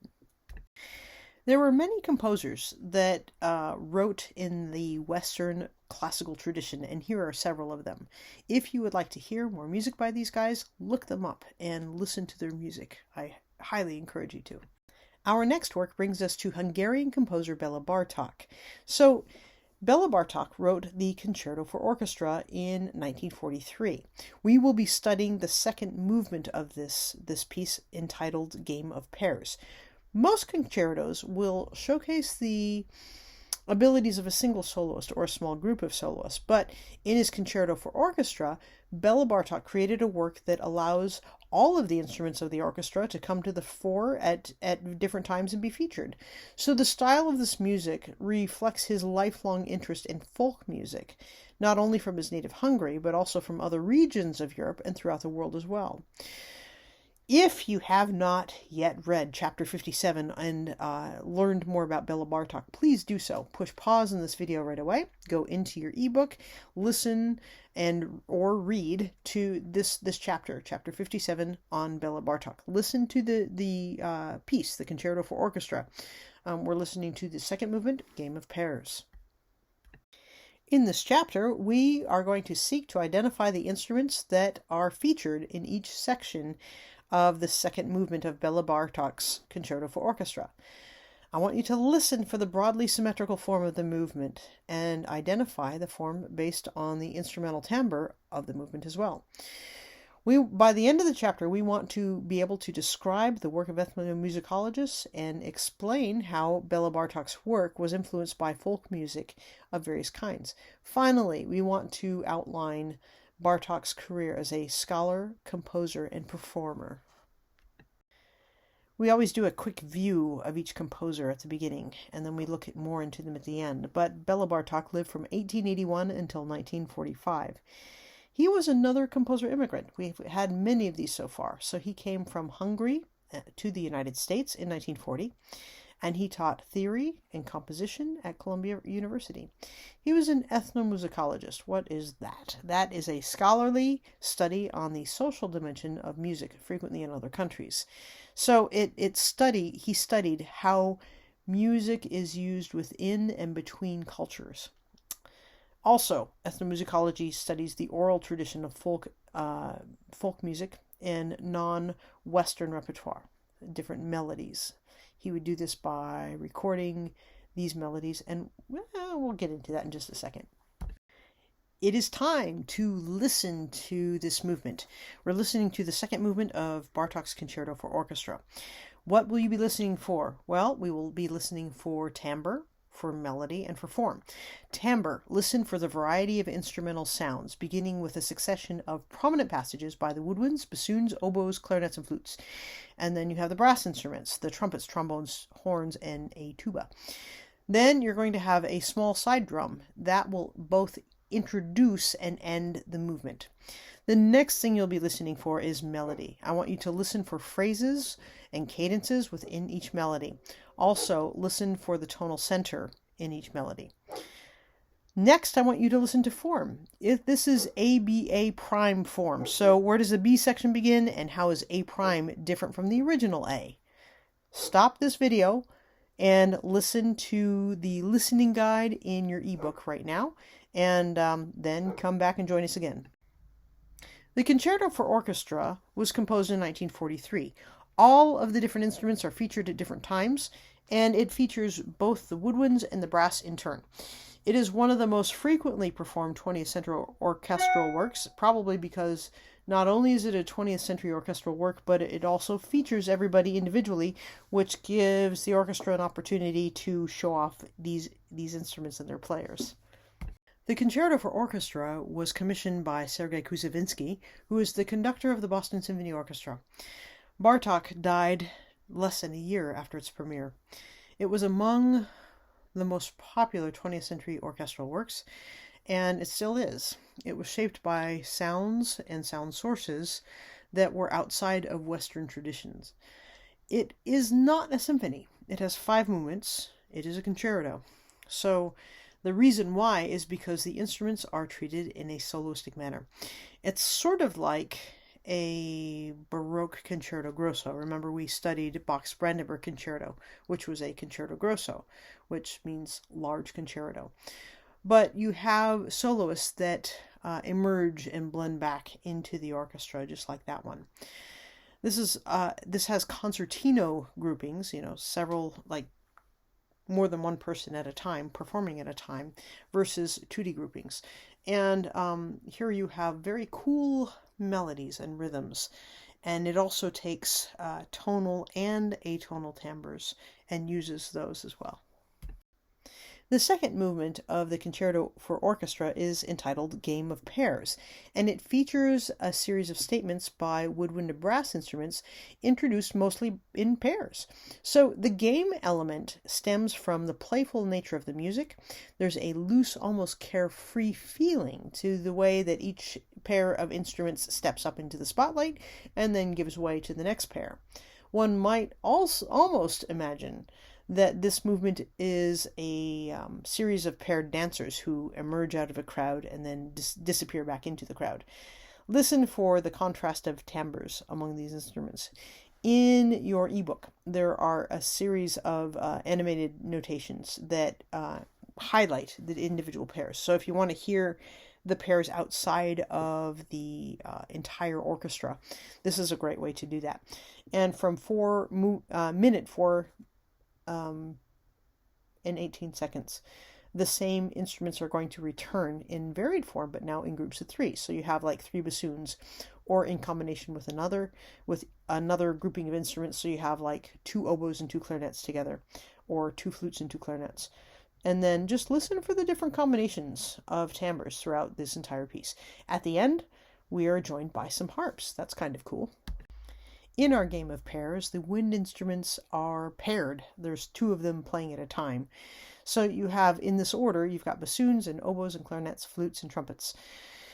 Then that's followed by a full brass section playing a chorale. The trombones and tuba are playing a chorale, and after them comes the horns. These, the brass instruments, when they come in, they're playing just a quieter, different sort of melody than the others. Throughout his life, Bartók collected and sometimes used in his works melodies played and sung by folk musicians from his native Hungary, which is in Eastern Europe, and even farther away, like from Northern Africa and the Middle East. Although his Concerto for Orchestra does not use any specific melodies collected by the composer, its thematic ideas, rhythmic patterns, and harmonies are shaped by sounds that clearly derive from sources outside of traditional Western art music. The opening themes, played by the bassoon, according to one scholar familiar with this repertoire of folk music, imitates a round dance melody popular in the Balkans. Then you have a slightly menacing sounding melody that's played by the muted trumpets, and that's harmonized largely in seconds. Think about chopsticks. And then its seconds are very different than traditional thirds, right, which would be Western art music. This kind of harmonization in seconds is common among certain ethnic repertoires in Eastern Europe. The resulting idiom is tonal, but not in a conventional way. So while there is a tonal center, the melodies and the associated harmonies do not follow the standard practices of what we would expect in the repertory of composers like Beethoven or Schumann or Brahms.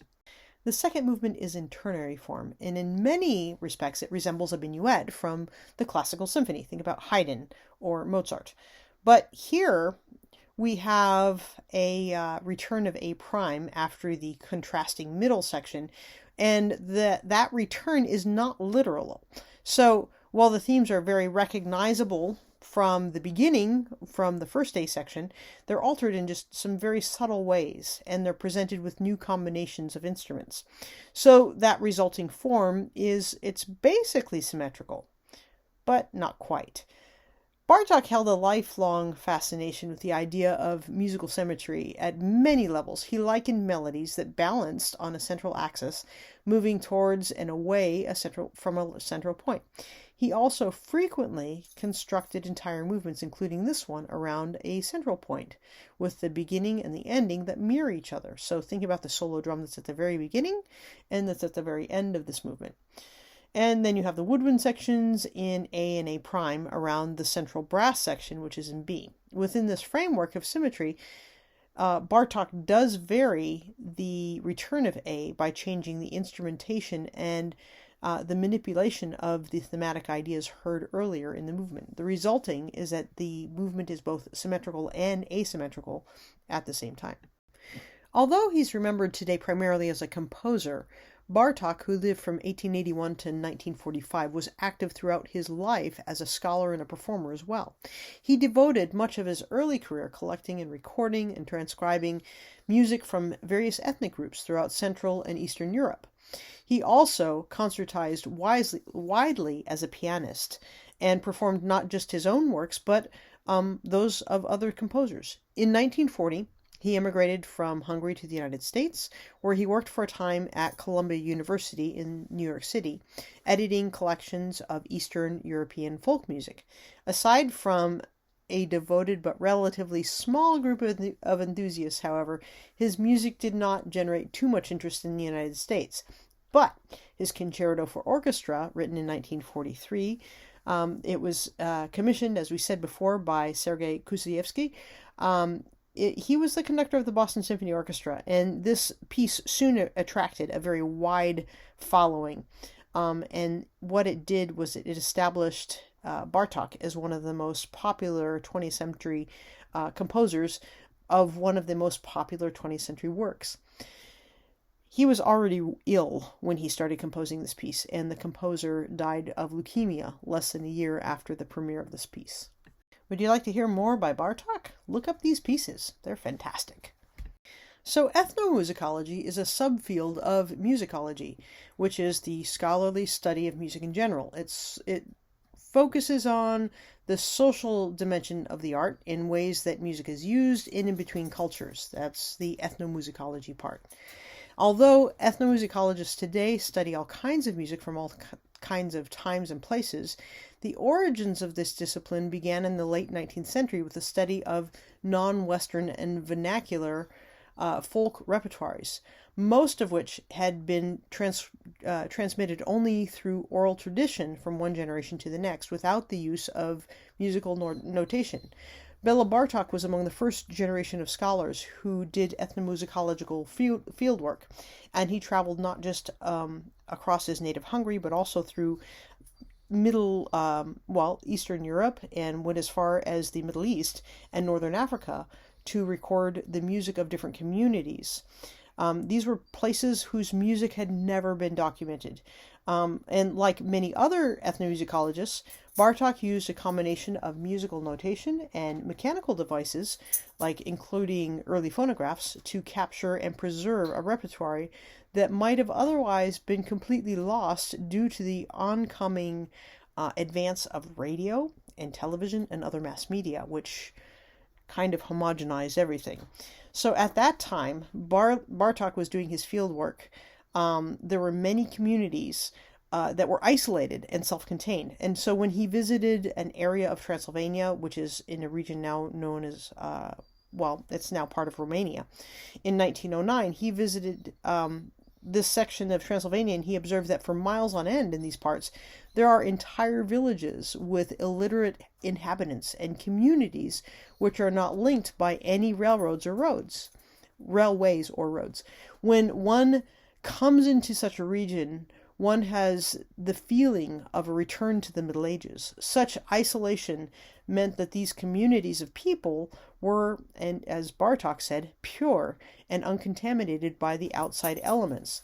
In this uncontaminated music, Bartók found inspiration for his own compositions, destined for the concert hall. A fresh source of material all at once was very, very new, but yet it was still very, very old. There were other ethnomusicologists of this era, and that was Ralph Vaughan Williams, John Jacob Niles from the United States, and others. So he wasn't the only one doing this, but it was definitely something, a kind of work that was very, very important. There's a lot of great orchestral music of the 20th century, so take a listen to these guys. Here's several that you can probably look up on YouTube and find good recordings of.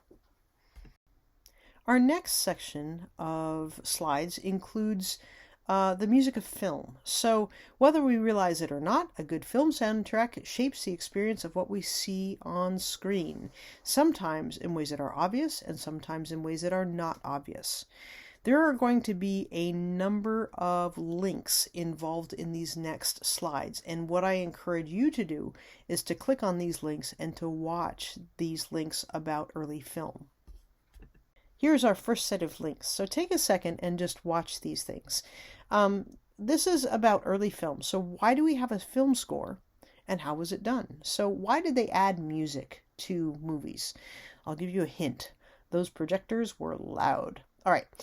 Also, this next link, the second link, is silent film scoring. So these are pieces that you don't have to listen to the whole thing, but it's kind of long. But this is just a lot of different types of styles of music that were used in silent film. And they would have a book, and they would go along and pick a mood. You know, it might say the dastardly villain, or lady tied to the railroad tracks, or a romantic theme, and they would go through their book and they would find the mood that's there, or the title of the mood that they would use for the music, and that would set the mood for the scene that everyone was watching in silent film. Then I do want you to take a look at this last one. There was a really fantastic silent film star named Buster Keaton. And this is just one of his films, and you don't have to watch the whole thing, but do watch the action. He's quite skilled at silent movies. It's a era of film gone by that we don't look at very much anymore. Okay, we still have movies, obviously, and we still have film scores, obviously, and this music that is attached to the screen, to the film. What's the big deal? Why does it have to be the way it is? Well, music really does help set the mood for what we see on the screen. We can suddenly be terrified, or patriotic, or proud, or we can watch the Imperial throne room scene from Star Wars. And I think there was a clip for a while that was going by with no music and then with the music, and what a difference the music makes, because they look really stupid without the music and they look really great with the music. Well, let's take another movie and let's look at Jurassic Park with the wrong music. So take a look at this trailer that was initially released for Jurassic Park. And quite honestly, there's nothing wrong with this music. It's fine. But when they put the correct music with the movie, it makes such a difference. Okay, so first look at the trailer with no music. Sorry, with the wrong music. And then look at the second clip, which is a section of the film with no music. And you can kind of like clip through, if you don't want to watch the whole thing, just kind of like progress your little line as you're watching it just a little bit faster. And then finally, when they finally put the film score into Jurassic Park, what a huge difference that makes. Like the John Williams correct film score. It's so much different than the wrong music, and it's so much different than no music. So Take a listen and watch these clips. We're talking about how music really does set a mood for film, and the importance of music in film, and the importance of a good film composer for a movie, and how a great film composer can make the difference between a hit and a flop. So we're going to look once again at one of the film scores by John Williams. Now, in this clip, John Williams is conducting an orchestra in a concert-like setting, and it's explained to us just what the difference is by actor Richard Dreyfuss, who is also in Jaws. So take a second and let's look at what does music accomplish in film. These next few slides just kind of show different aspects of putting a score into a film. So what I have here is a photograph of a scoring session. So this is from the sound booth, and you're looking through the sound booth window into the area, the sound stage, where the musicians work. And these musicians are going to be playing the music, and there's a conductor up there. He'll be conducting the music, but this is usually, they get to see the music once, and then record. A lot of times they record the music the first time, and they'll do like 1 or 2 takes, and then they move on to the next scene. So you have to be very, very good to be a studio musician.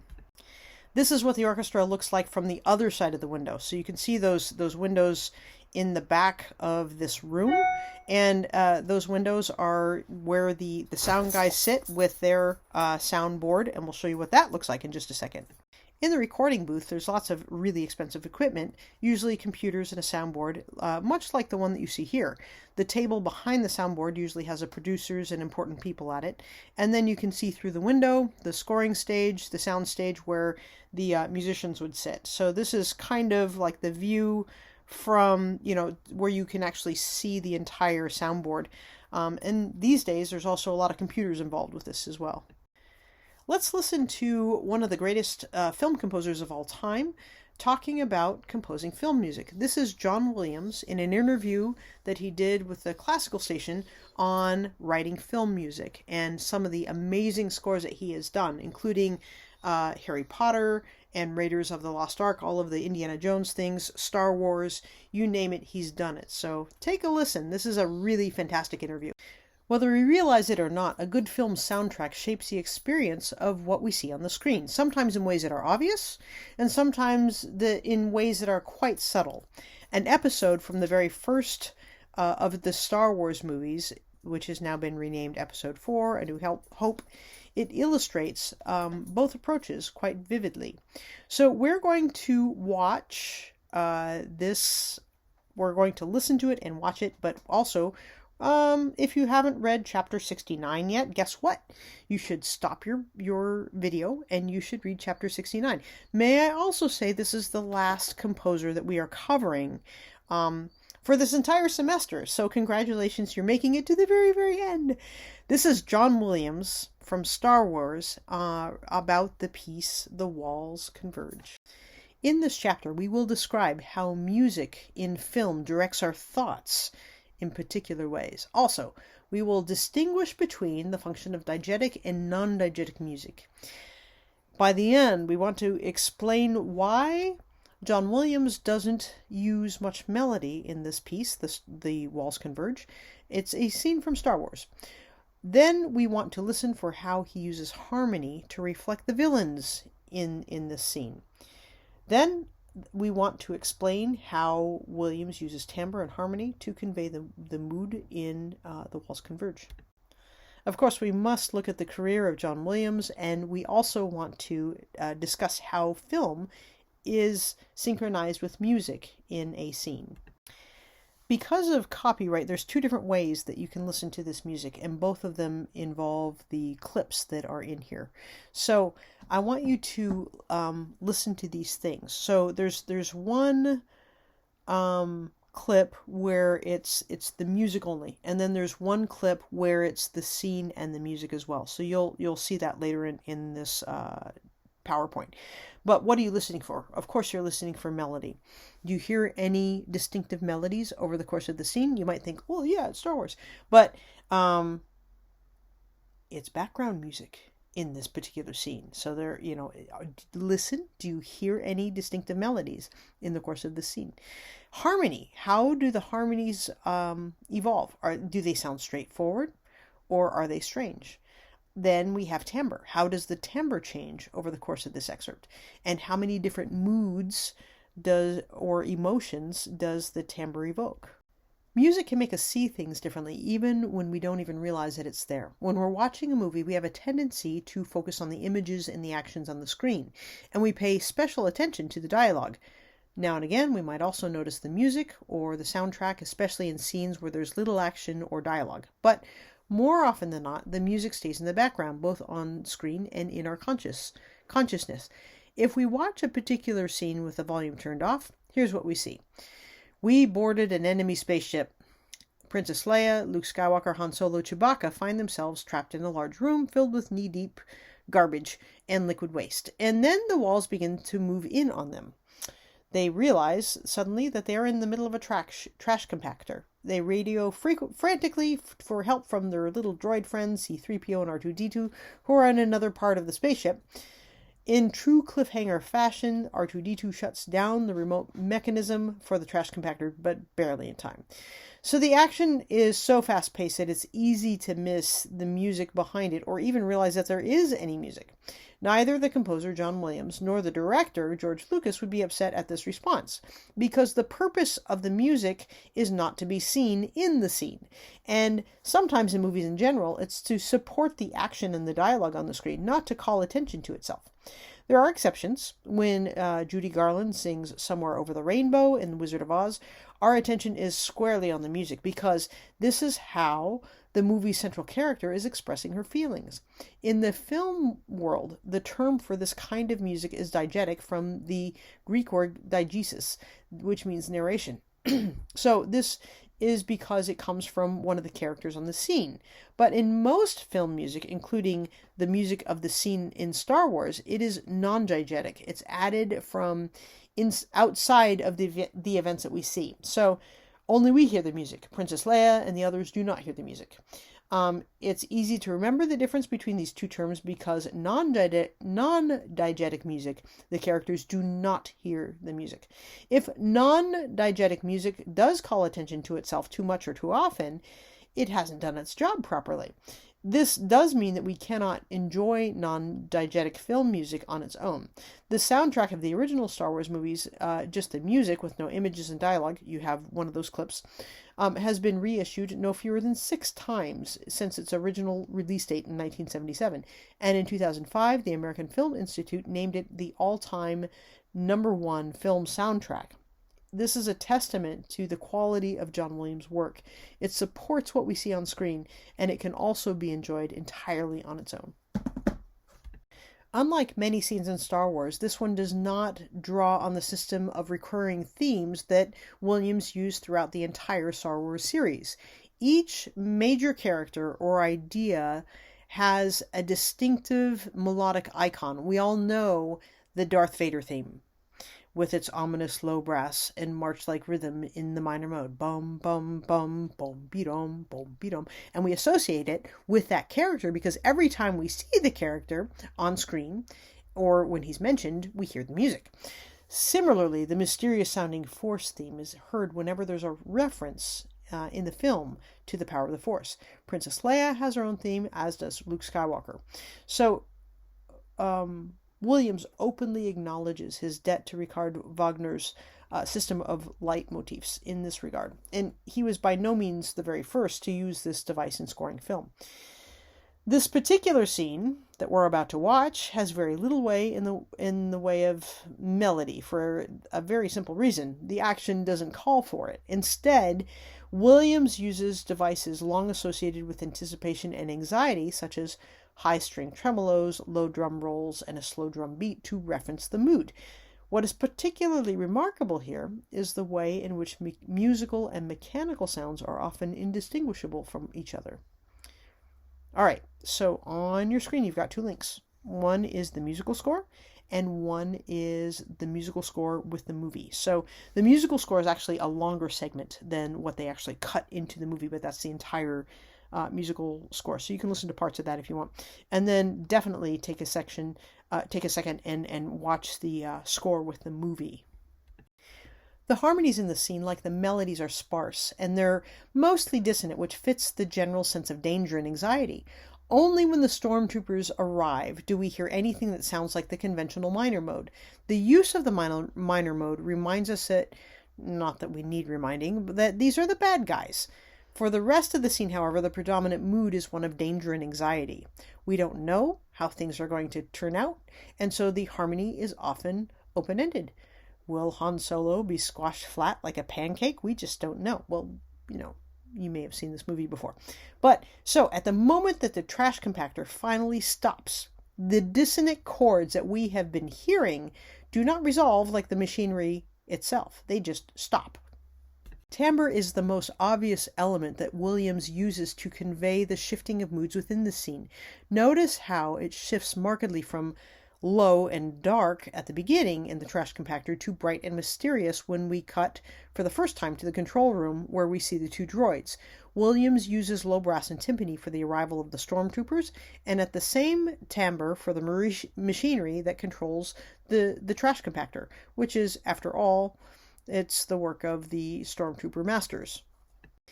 In the era of silent films before 1927, the only way to provide a musical soundtrack was to have live musicians perform at every single showing of a film. The organ was the favorite instrument for providing such music, in part because it's so versatile and it can produce so many different timbres. Some older theaters today have preserved or reconstructed their organs from the days of silent film. In 1927, Warner Brothers released a movie called The Jazz Singer, and this was the first feature film with synchronized sound. Not by accident, the main character of the film, played by Al Jolson, is a singer who has an opportunity to sing several songs. From that point onward, synchronized sound became the standard in Hollywood. The technology has grown increasingly sophisticated over the years, but the basic process has remained unchanged. So first, the composer develops ideas based on the general outline of the story and the genre. So a science fiction film will have a different kind of sound than a Western, which will in turn be different than a romantic comedy, and so on. Using these basic ideas, the composer refines them and develops them into a score based on the edited film. And he gives a lot of close attention to exactly how much time is needed for any given scene. For example, a composer will know in advance that the scene requires 10 minutes and 4 seconds of music to accompany a chase, followed by 3 minutes and 5 seconds of music to accompany a close-up of a character who's out of breath. So the orchestra will then rehearse the scene. Then the orchestra records the score. The conductor and the performers all have visual access to the scene, and sometimes it's projected in order to record for the recording to have precision of the timing. The performers often wear earpieces that provide click tracks. These are low clicks in the headphones that help the players make shifts from one tempo to another with maximum precision.